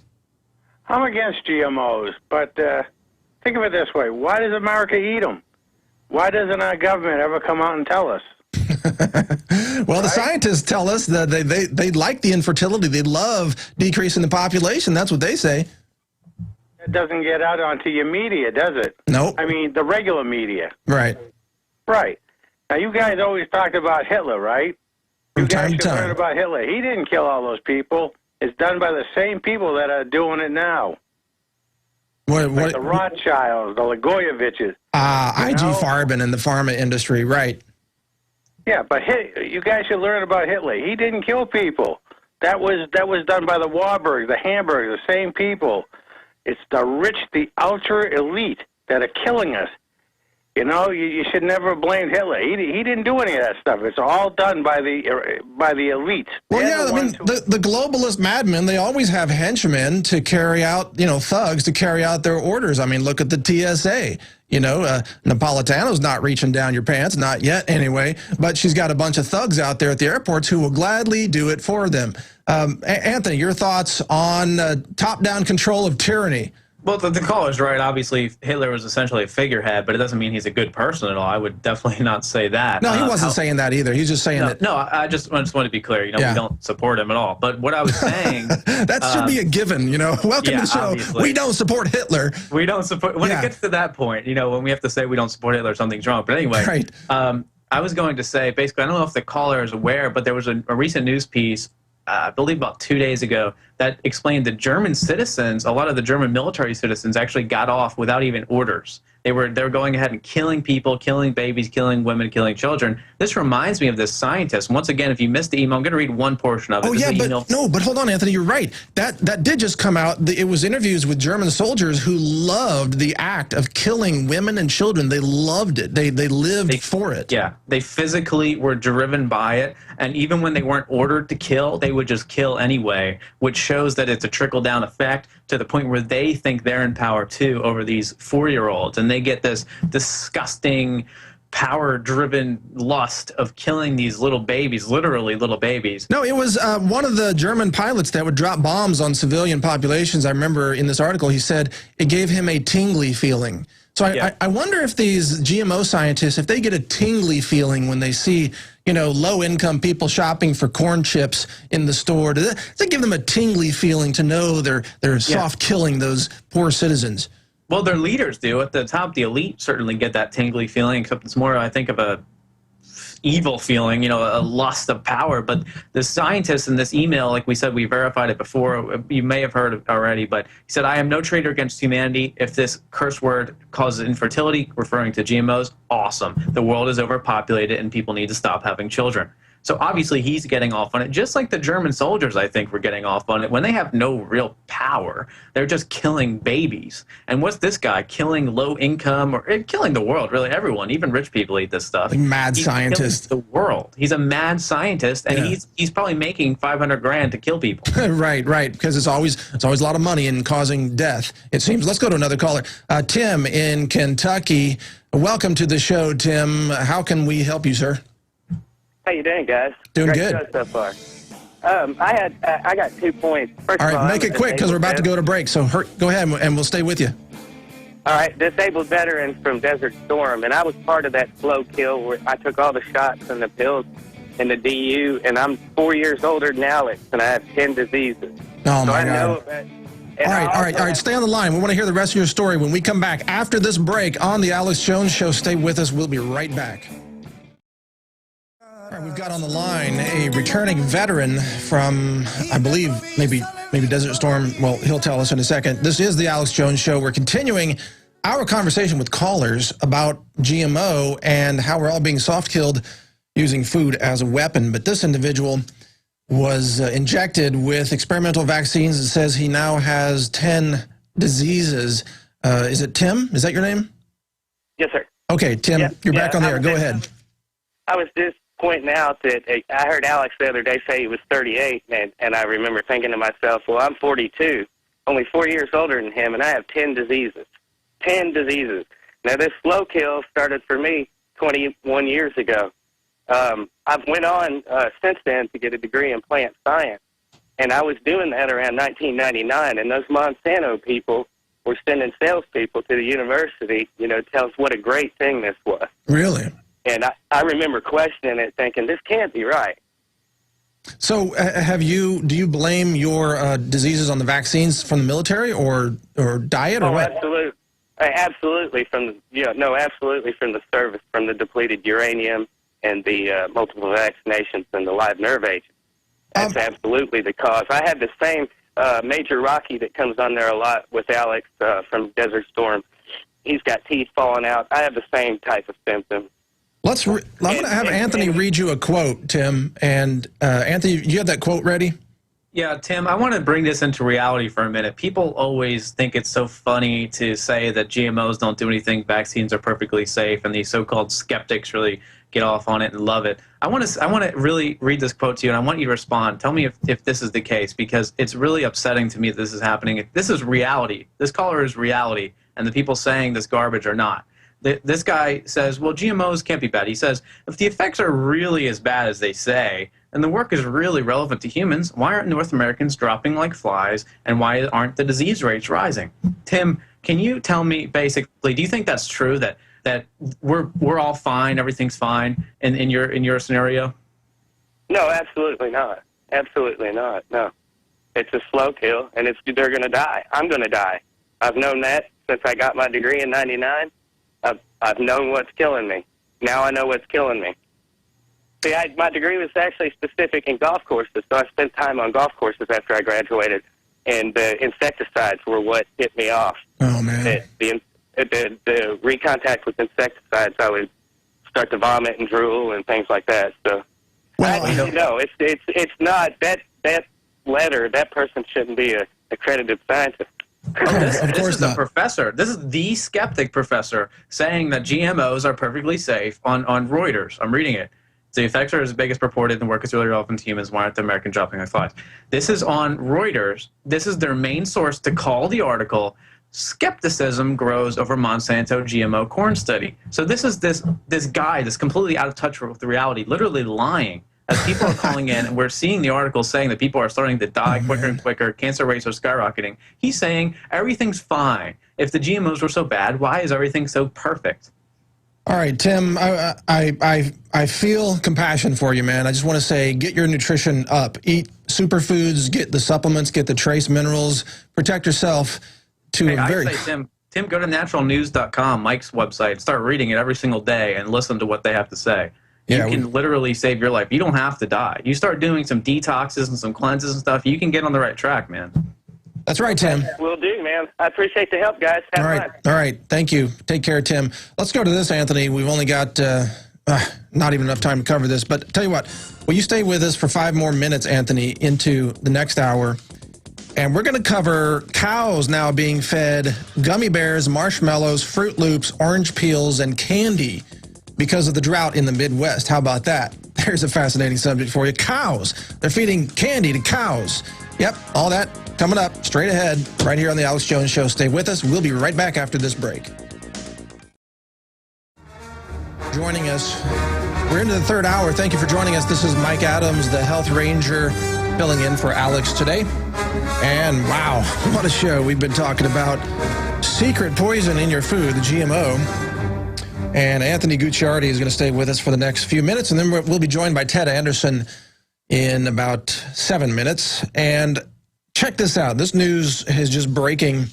Yahoo News says that cows, well, the drought has been so bad in the Midwest that corn is super expensive and in short supply, so these farmers are feeding their cows this candy.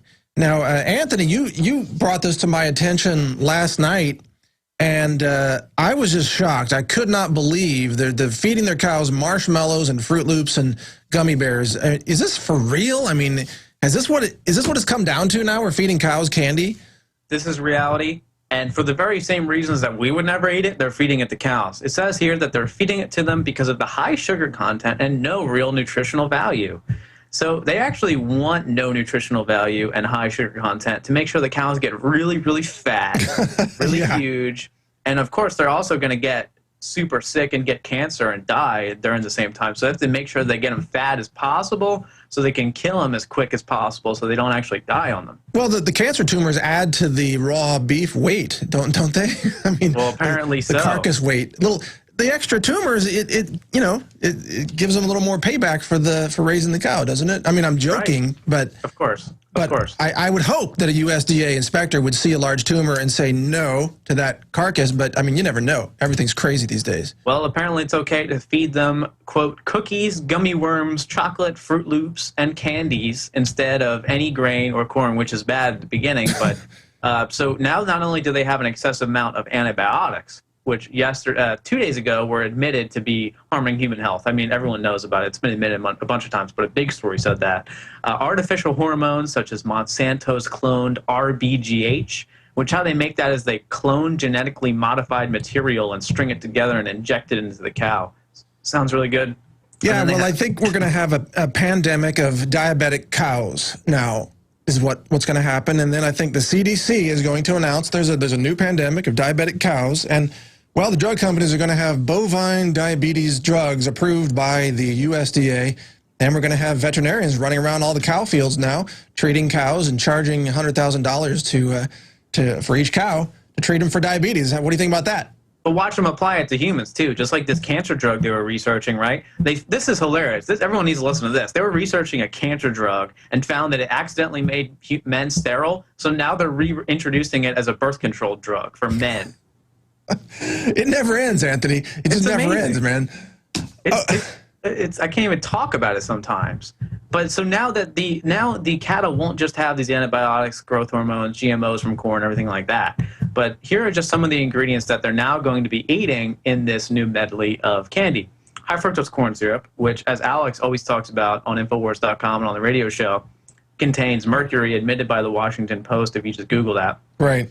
MSG, hydrogenated oils, pesticides, herbicides like Monsanto's Roundup, insecticides, artificial flavorings, artificial colorings, artificial sweeteners like aspartame. So not only are you going to get the whole dose of GMOs, but now you're going to get some mercury and some high fructose corn syrup in there as well. And then, of course, assuming you're eating conventional meat, you can avoid this by eating organic or avoiding meat altogether. You should eat organic everything. But really, this is what these people are going to be eating now is going to be even worse. And the cows are going to get even sicker, and it's going to be even more detrimental to human health. I just don't get it, man. What kind of farmer thinks, well, my cow is hungry, let's find some gummy bears? Well, I'll tell you. It says right here. It says right here. Anthony, we're out of time, man. All right. I want to thank you for joining us today, though. And, folks, if you want to learn more about Anthony's website, it's naturalsociety.com. Anthony, great analysis today. Thanks for sharing the email with us in particular. Thanks a lot for having me. Yeah, good to have you on. All right, coming up next after this break, Ted Anderson joins us for more news about counterfeit gold. It's worse than you think. Details on the other side of this break on The Alex Jones Show. Stay with us. All right, it is Monday. Thanks for joining us. This is Mike Adams, the Health Ranger, editor of naturalnews.com, filling in for Alex Jones today. And wow, what a fascinating show we've already had talking about GMO and other issues. We've got more news coming up, and in this hour, in fact, we're going to be covering the strategies for protecting yourself from radiation, as well as strategies for protecting yourself from the excitotoxin known as MSG. I'll also talk about some of the hidden sources of those excitotoxins. Plus, I'm going to take your calls. So calls about just about any topic you'd like. The number is 1-800-259-9231. Again, 1-800-259-9231. And we'll get to those calls in the next segment, and I welcome calls on just about any subject that you'd like to chat about. So now in this segment, Ted Anderson, of course, founder of Genesis, he is joining us now, and Ted has an update about not only gold prices and gold trends, but also, of course, well, maybe you could call it a pandemic of counterfeit gold. It's being counterfeited, and the tungsten counterfeits are popping up everywhere. This is a huge scandal. Ted, thanks for joining us. It's great to have you on the show today. Well, thanks for having me up, Mike, and it's good to hear from you as well. I can tell you, let's start with the spots on gold, and then we'll get into the counterfeiting. Right now, gold is at $1,763.40. Silver's at $34.01. We've seen $1,768, and we've seen $34.34 on silver. With the counterfeiting issue, I mean, the problem is that tungsten has the same density and weight as gold. In other words, if you have the same size tungsten bar as you would a piece of gold, they would look the same as far as the size is concerned. They would fit in that particular era. But so you can put tungsten inside of a gold bar and not have to change the size of the gold bar in order to achieve the weight. Now, so you have to be very careful of this. I mean, one of the main things is probably stay away from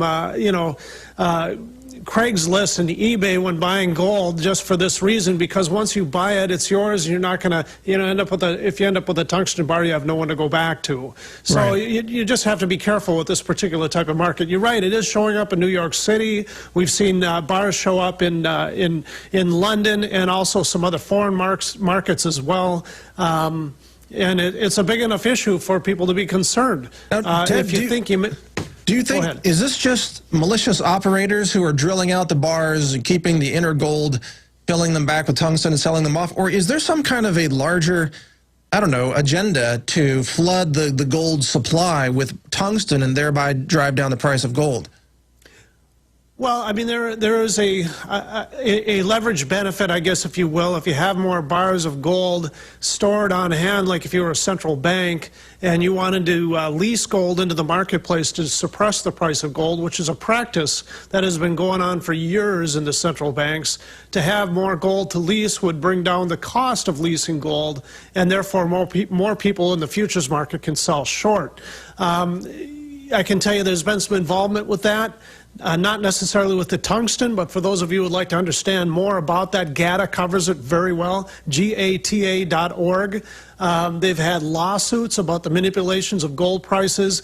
And of course, if you have more gold bars, tungsten-filled gold bars, usually the gold never gets into the hand of the end user. It's just futures contract, paper shuffling, if you will. So if you can increase the supply of gold by adding tungsten to the center of it, that would have an effect on that. How that play comes out and whether or not there's a conspiracy by the central banks of this world, we have that yet to prove. Of course, they don't want to even admit to trying to manipulate the markets. However, their own memos and so on and so forth, litigation shows that is the case that's been going on, and that's why we have GATA and their litigation. The thing about it is, Mike, is you just simply have to be careful. Tungsten is a very hard metal. Gold is very soft. It's not hard to tell the difference color-wise because tungsten is gray, gold is gold. For the individual, if you're in question as to what you might have, you can have an ultrasound to see what's in the center of that bar, and you'll be able to detect the tungsten. In addition to this, if you feel that concerned about it, you can actually take a drill and drill into it. And because you're dealing with gold, it can be smelted back into a bar again at any time and and used for trade. You do lose a little bit of a premium because now that bar has a hole in it. You have to smelt it off. You'll get about 95% of the spot price. But main thing about it is Mike, you just deal with a very reputable dealer, somebody you can trust. Well, that's the main thing. Make sure you know where you're getting your gold. And of course, Ted Anderson is the founder of Midas Resources, the website MidasResources.com. And that's where really I think most InfoWars listeners go to get their gold and silver and other precious metal coins. And the number, of course, is 800-686-2237, 800-686-2237. I'm a customer of Midas. I actually made a purchase there about a year ago, got good service, and really appreciate what your team is doing there. Ted, what are you hearing from callers right now? Is there a lot of excitement about gold finally trending upward again, or are people concerned? What's going on? You got to realize this summer was fairly slow for gold, so people backed away from it. There was actually some fear, and some people actually selling off their portfolios, figuring that gold would be going down. you know, I tried to convince people. It's like, you know, the reasons for owning gold are still there. We still have an economic meltdown going on in Europe. Our debt in the United States is out of this world, and we're consuming about 45% of GDP just to service interest on debt when you consider the off-budget debt as well as the on-budget. So what's going to happen? Interest rates go up. I mean, obviously, it's going to create even larger burden on the people of the United States, and you're going to see more printing going on in Washington, D.C. and diluting of the money, just like we have been seeing in the past. So there's a lot of good reasons to be getting into gold. One of the reasons why Alex and I were talking about what can we offer the people that are listening to the show that would actually educate them and get them up to speed on what's going on economically. And what we came up with is the American Dream video, his not the Fall of the Republic, but the Obama Deception, and also Joe Plummer's book, Dishonest Money, which is a very abbreviated version of the Creature from Jekyll Island, but it really does delve into how money comes into existence, why we continue to see the printing press run, and why Washington behaves the way that they do. And we sell that with $2 silver, and we're delivering the whole package right now for $72 per package. Wow. And that gets people a couple silver dollars of videos and the books. So. Yeah, that's a great deal, folks. This is the lost leader that Alex often describes, and today it's $72. That price will no doubt be higher in another week or so. I mean, you alter that price. I remember, you know, it was $60-something a couple weeks ago. You changed that according to the market, right?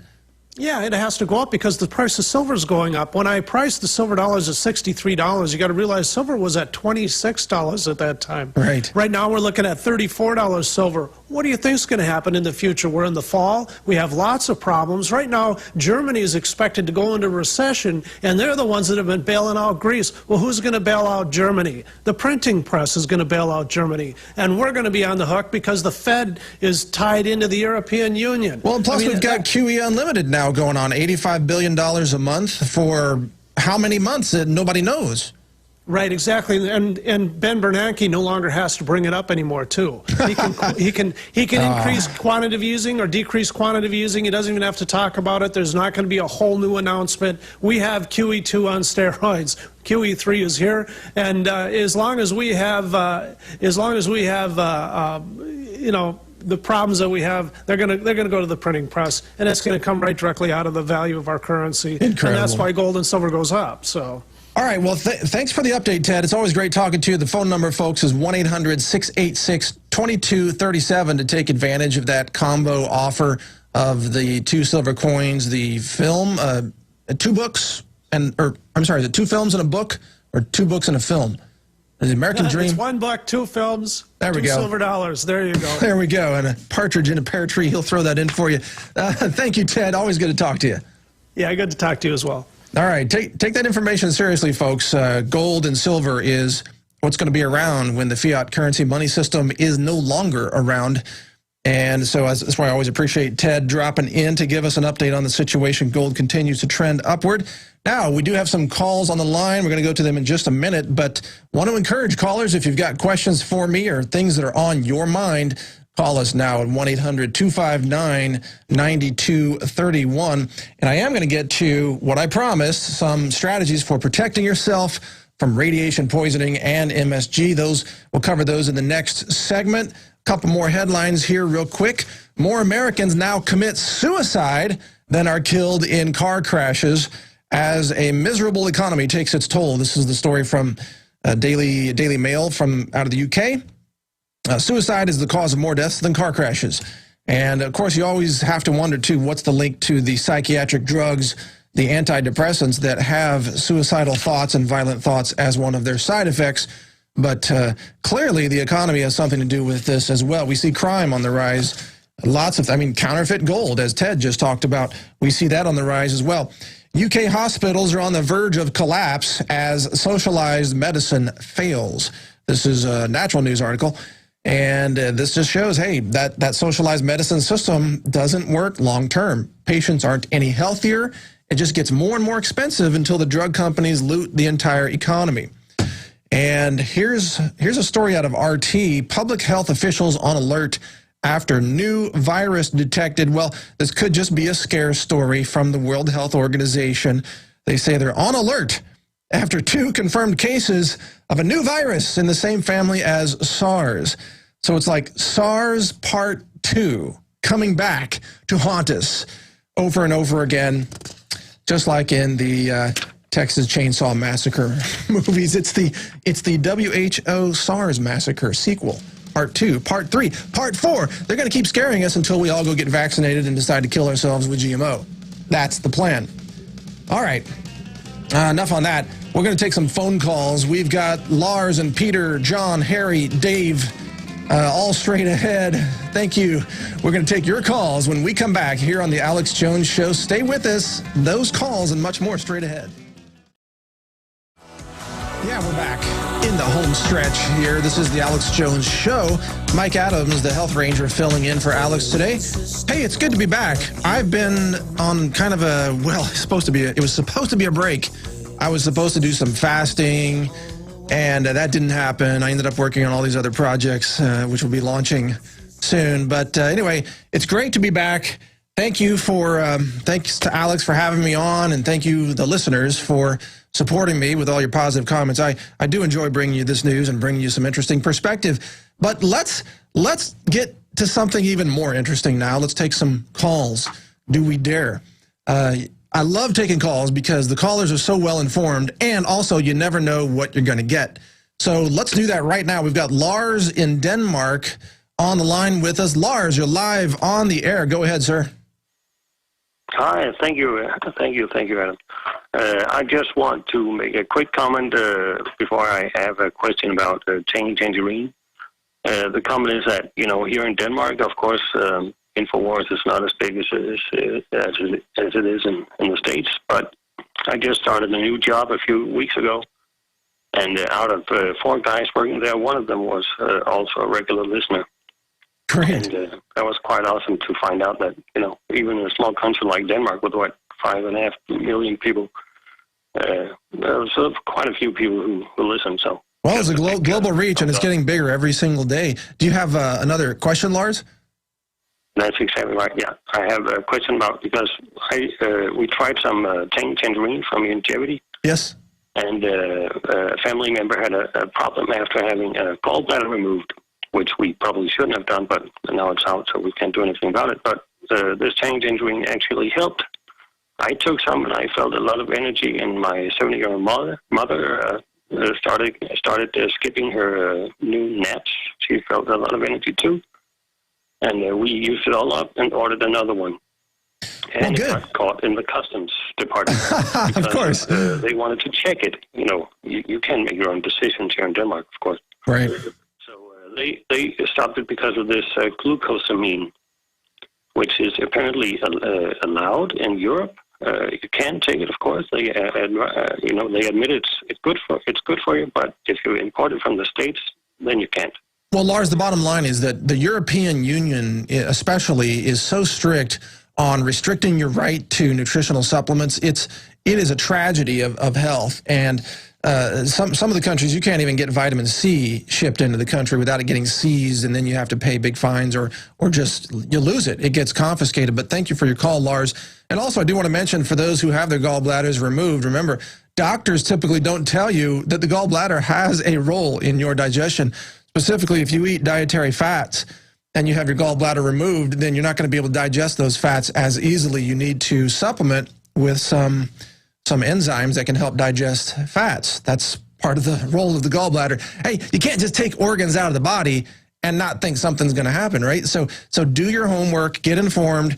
If a doctor wants to remove something from your body, like your gallbladder, or a kidney or something, learn what that does, huh? Kind of a good idea. So thank you for your call, though. Good information. Let's go to Peter in Washington. Peter, you're on the air. Go ahead, sir. What's your comment or question? A few days ago, or last week, I think it was, you had a report with the man from eFoods on the food crisis, and I just wanted to update it.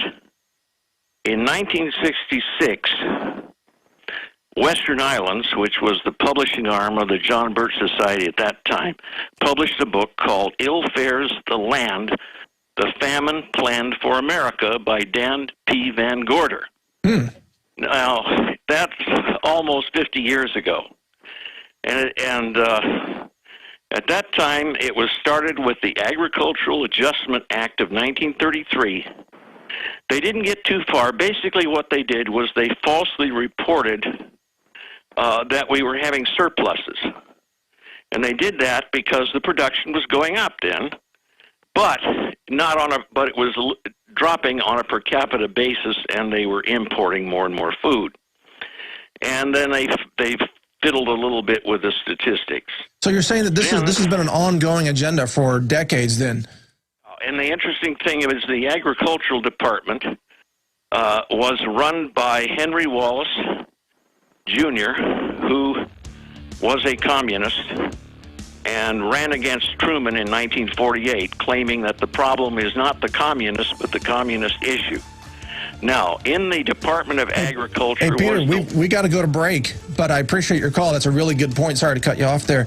We got to take a hard break here, but we'll be right back. Stay with us. More calls and more information straight ahead on The Alex Jones Show. This is Mike Adams. Stay with us. We'll be right back. All right, long segment here. You are listening to The Alex Jones Show. This is Mike Adams, the Health Ranger, filling in for Alex today. Let me share this with you before we continue with calls. I promised to give you some information about how to protect yourself from MSG, monosodium glutamate. Now, MSG is an excitotoxin. That's how Dr. Russell Blaylock describes it. He's a neurosurgeon who's an expert in this area. In fact, he's been a guest on this show many times. MSG is found in all kinds of foods, and they hide it using other ingredients, such as yeast extract. So remember that ingredient, okay? Yeast extract. That contains up to about 14% free glutamate, which is a taste enhancer, a chemical taste enhancer. Now, there's a new study, and this study is fascinating in that it offers a possible solution to protecting yourself from MSG. And I think, let's see, it's called the combined treatment with capsicum and resveratrol enhances neuroprotection against glutamate-induced toxicity in mouse cerebral cortical neurons. In layman's terms, what it means is that they tested glutamate toxicity on the neurons, the brains of mice, and they found that these two substances offer some protection. This is good news, and this is breaking right here on the Alex Jones Show. I'm not aware of anybody else who has covered this, but it means that you can take resveratrol, which has been called a miracle molecule by scientists, and that resveratrol holds real promise for protecting you from the toxic effects of MSG. It's kind of a defensive shield. Now, this hasn't been tested on humans to see if it reduces neurotoxicity of MSG, so some of this is just conjecture, but it has real promise there, and resveratrol has so many benefits for heart health and longevity that I would recommend resveratrol anyway. And that, of course, resveratrol is the molecule that's often famously found in red wine. It's in grapes, especially organic grapes, because this molecule, resveratrol, is produced by the grape plant in response to a fungal infection. So you got to go for organic grapes, you get high resveratrol, and it may protect you from the toxic effects of MSG. And capsicum may also protect you, although that one, that's a hot pepper, so intuitively it would seem like that would make the problem worse. But in fact, the study showed it had a neuroprotective effect. That's very interesting science. Now, in addition to that, I promised to share some thoughts with you on protection from radiation. This is a big deal because of Fukushima, but not just that. We've got the possible future radiation problems. What if nuke power plants across the USA go into meltdown? What if there's a high-altitude EMP weapon detonated over America, for example, takes out the power grid, and it wouldn't be long before some nuclear power facilities start to go into meltdown like they did in Fukushima. What are you going to do then? Well, here are some foods that can help protect you from radiation. And I really want to encourage you to eat these on a regular basis. They're also really healthy for other reasons. Miso is a traditional Japanese food, a soup base. It offers protection from radiation. Probiotics are also very good. Chlorella is a superfood, a microalgae, chlorella. Iodine, of course, as you know, offers protection to the thyroid, which is why the government even recommends potassium iodide pills for protection from radiation poisoning. But you can find iodine in seaweed. So if you can work some seaweed into your diet, now, me being a guy from the Midwest, I think that sounds crazy. How am I going to work seaweed into my diet? Well, sushi is the easiest way. The nori sheets that the sushi is rolled in, they actually help protect you from radiation poisoning, believe it or not. And also there are internal clays. So some clay that's actually used for detox. You actually ingest the clay, and clay absorbs a lot of toxic elements, not just radiological, but also chemical, and can help clean those out of your body. But always, when you ingest something like clay, please do it under the supervision of a naturopathic physician. Don't just go winging it on this stuff. Get some good information. You know, hey, read natural health websites and get informed so you know what you're doing. But anyway, those are the protections against radiation and MSG. Now, let's go to the calls, and I hope we have a caller who's going to call about this New York City schools giving out morning after pills to young students without telling their parents. Really? Hope we have a caller on that. John from Washington. John, you're on the air. What's on your mind, man? Well, what's on my mind is Monsanto, gummy worms, and hogs. There you go. Sounds like a great buffet. I want to tell you that I'm a retired ornamental horticulturalist of 21 years, and some of my renewal classes are continuing ongoing education. We took herbicide and pesticide courses, and I know you'll be really surprised about this, but they had these little junior VPs from Monsanto that actually taught the class. Wow. And the guy came up there, and it was his practice. He was well known for this, that at the beginning of every year with the new class, he would take a bottle of Roundup, pop the cap on it, pull the metal seal off to prove that it was, you know, hadn't been tampered with, and pour a 1 ounce shot glass full and throw it back and drink it. And this was done to as an example to us as to how safe it was. He taught us how safe it was. No, and this is basically the way they taught the Roundup back then. And as a result, years later, at the age of 46, I found out that I had atrazine, malathion, and a number of other chemicals in my bone marrow, and spent 2 years trying to get that flushed out and fixed up. Wow. So this was the misinformation and disinformation campaign that Monsanto has been foisting on people for all this time. Well, that's incredible that they infiltrated the education process. I wonder what happened to that guy that was claiming to be chugging shot glasses of Roundup. Any word? I see him today. I would love to see him today. He's probably dead. But I had so many problems approaching the time when I retired because, and now I've got everything from skin problems with my nails. I lost my right eye, and this was all from chemical poisoning. The second thing I want to talk about was that I noticed that you mentioned that deal about feeding the gummy worms to the cattle and such, but there might be a slightly different perspective on that that you might consider. And I have a friend that's in Indiana. Spoke with him, a couple weeks ago, and he said that 70% of the corn crop has failed out in the Midwest and in, you know, the corn production areas. That's right. And that the 30% that's left over is got a government mandate. They're using it to make ethanol. Well, the cost of corn is so expensive now that using ethanol, which was supposed to lower the cost of gas, is actually making the cost of gas go up because they're using that 30% of the corn that they do have to make ethanol. Oh, wait a minute. So we're putting our food in our gas tanks, and then we're feeding our cows candy, and then we're injecting little girls with birth control in school, and we're all eating poison GMOs, and this is all called normal?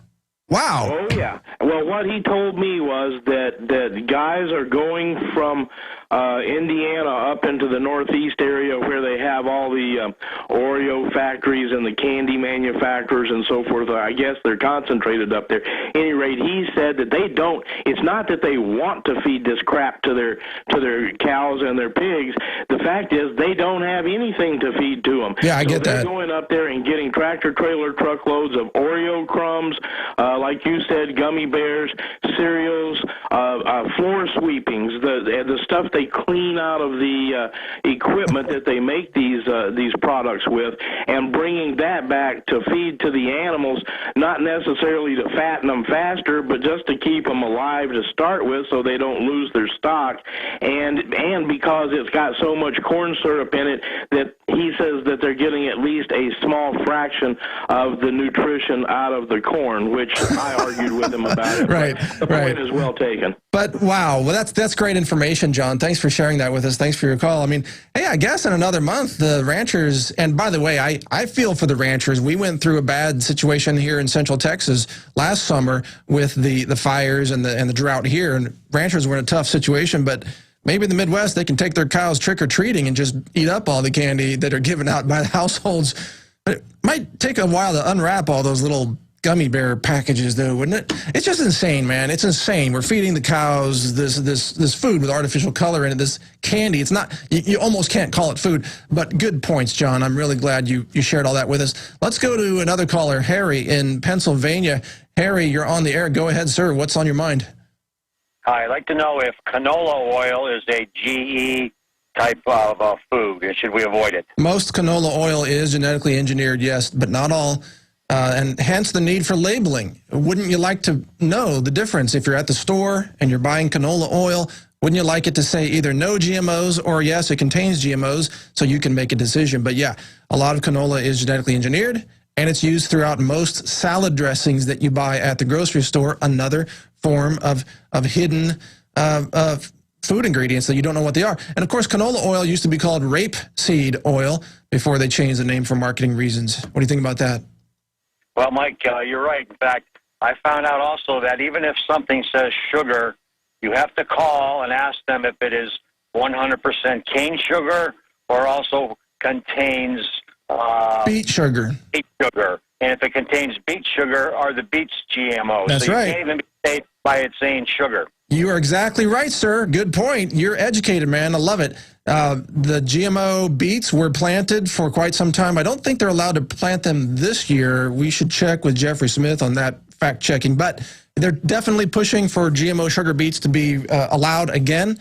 And they want everything to be GMO. That's what they want. Everything. Everything GMO. So thank you for your call. Very good points there, Harry. Let's go to Dave in Florida. Dave, you're on the air. Go ahead, sir. Hey, Mike, thank you for all your great work on the healthy foods. I got a question about synthetic vitamins and minerals. Yeah. I'm purchasing the longevity products, and my sister also works in supplemental vitamins, and she was telling me that some of the stuff has acetate, palatate, or isolate in it. And could you tell us if that synthetic stuff is bad for you or if it's actually good for you? And about HCl. Okay, well, in my view, I always prefer to get nutrients from food, and I love food-based nutrition. The longevity product is a great supplement, especially for those who have been nutritionally deficient for a long period of time, and there is benefit to them. But I personally like to get food-based nutrients from superfoods and things like that. One of the great benefits of longevity, by the way, though, is the minerals, the mineral elements that are in it.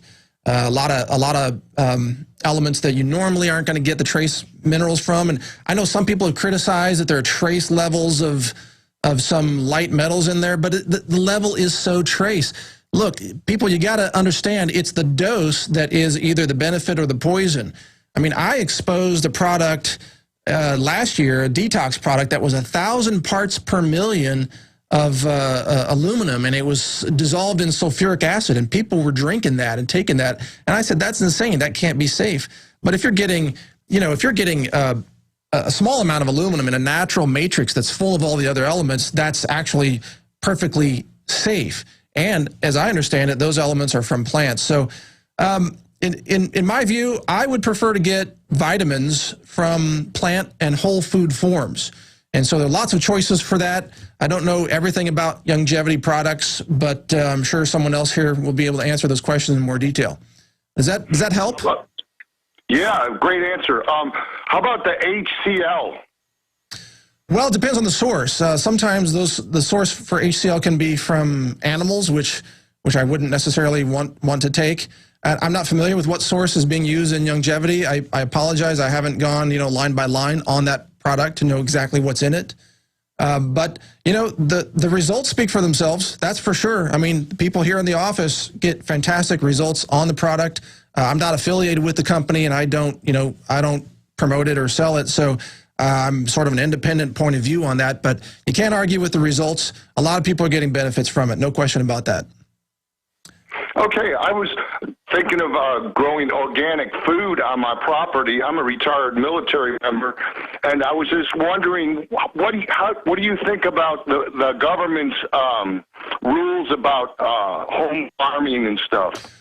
Well, I'm a little freaked out by some of their rules. They're trying to criminalize farming and home gardening, and we've seen the attacks on Julie Bass in Oak Park, Michigan, for example. The woman in Tulsa, Oklahoma, whose garden was destroyed by the local authorities. They don't want you to be able to grow your own food. Now, and remember, your first question was about really where should you get your nutrients? Ideally, and I've always said this, and I will continue to say this, even if I promote a supplement, you should always get your nutrients first choice from food that you grow yourself. Supplementation is always the backup plan. It's always the next best choice.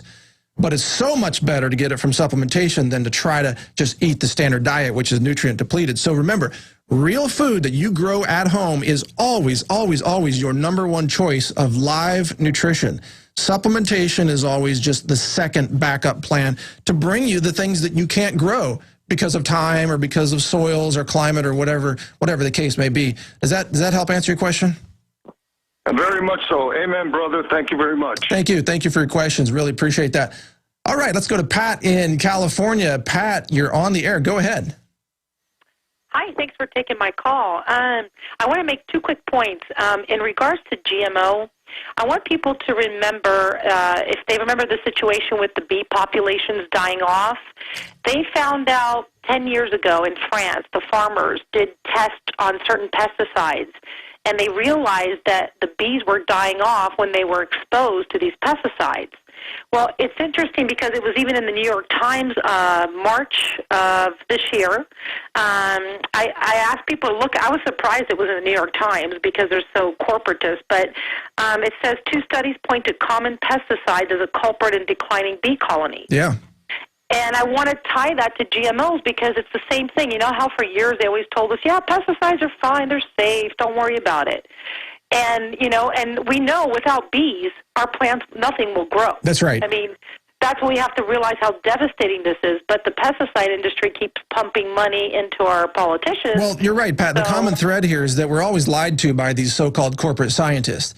They lie about pesticides. They lied about DDT. They lied about big tobacco. And by the way, the really toxic stuff in the cigarettes is not the tobacco. It's all the chemical additives that they put in there. Just smoking actual tobacco isn't nearly as bad for you as all the other things. But they lied to us about all that science over the years. And you're right. You're right to ask, Pat, are they lying to us again about GMO?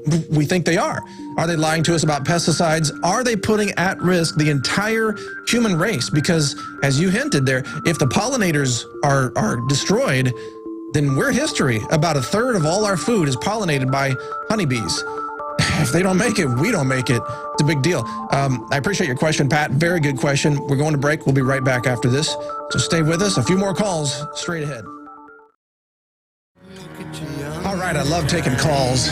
Our callers are so informed here. The listeners to the Alex Jones Show are just really the most informed listeners on all subjects. I mean, the economy, politics, and now health and GMOs more and more. I'm so happy that Alex has been covering that in the last couple of years at an increased pace. I remember, I guess about 4 years ago or so, Alex wasn't really covering that much in the realm of health. but he's really covered more and more of it, and aspartame and the genetic engineering of how aspartame is created. It's exciting because, as I've said on this show, we got to support nutrition for patriots, folks.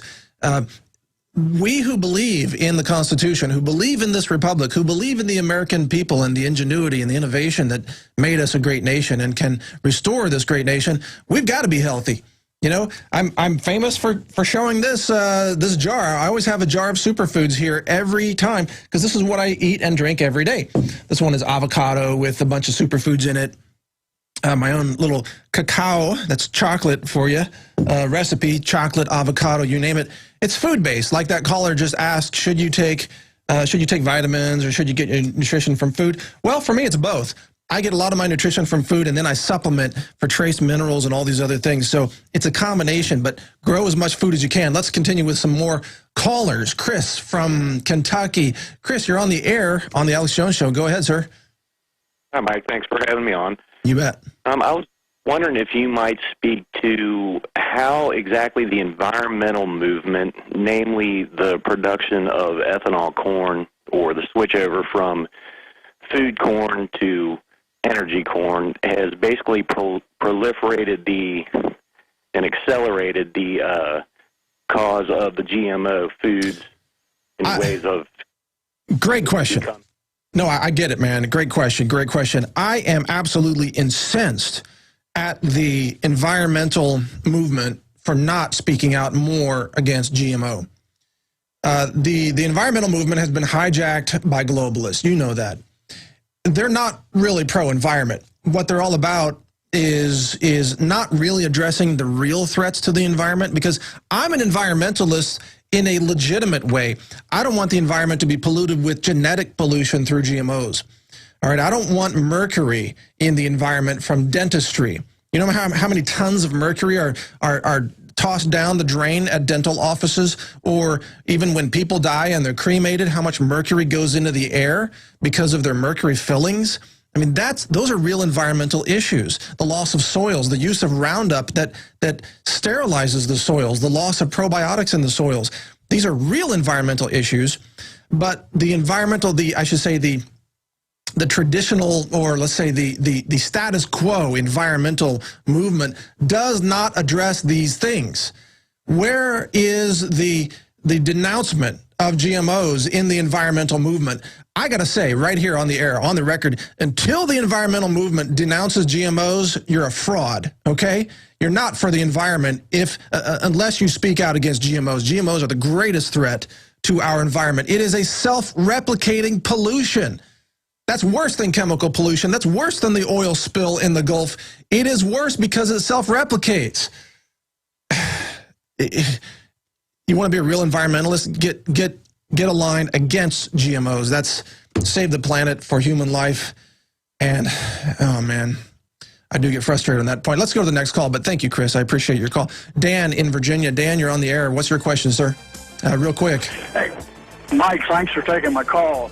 I'm a retired crop duster, and I used to use a chemical called Puridan. And only got a few seconds.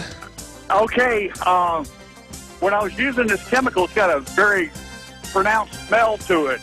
I opened a bottle. I'm using it. I'm sorry, man. I got to cut you off. I'm sorry. We're out of time. Thank everybody for listening. Retransmission begins now. Thanks for having me on. Been a pleasure being here. Sorry to cut you off there with that call. Thank you for listening to GCN. Take care of it.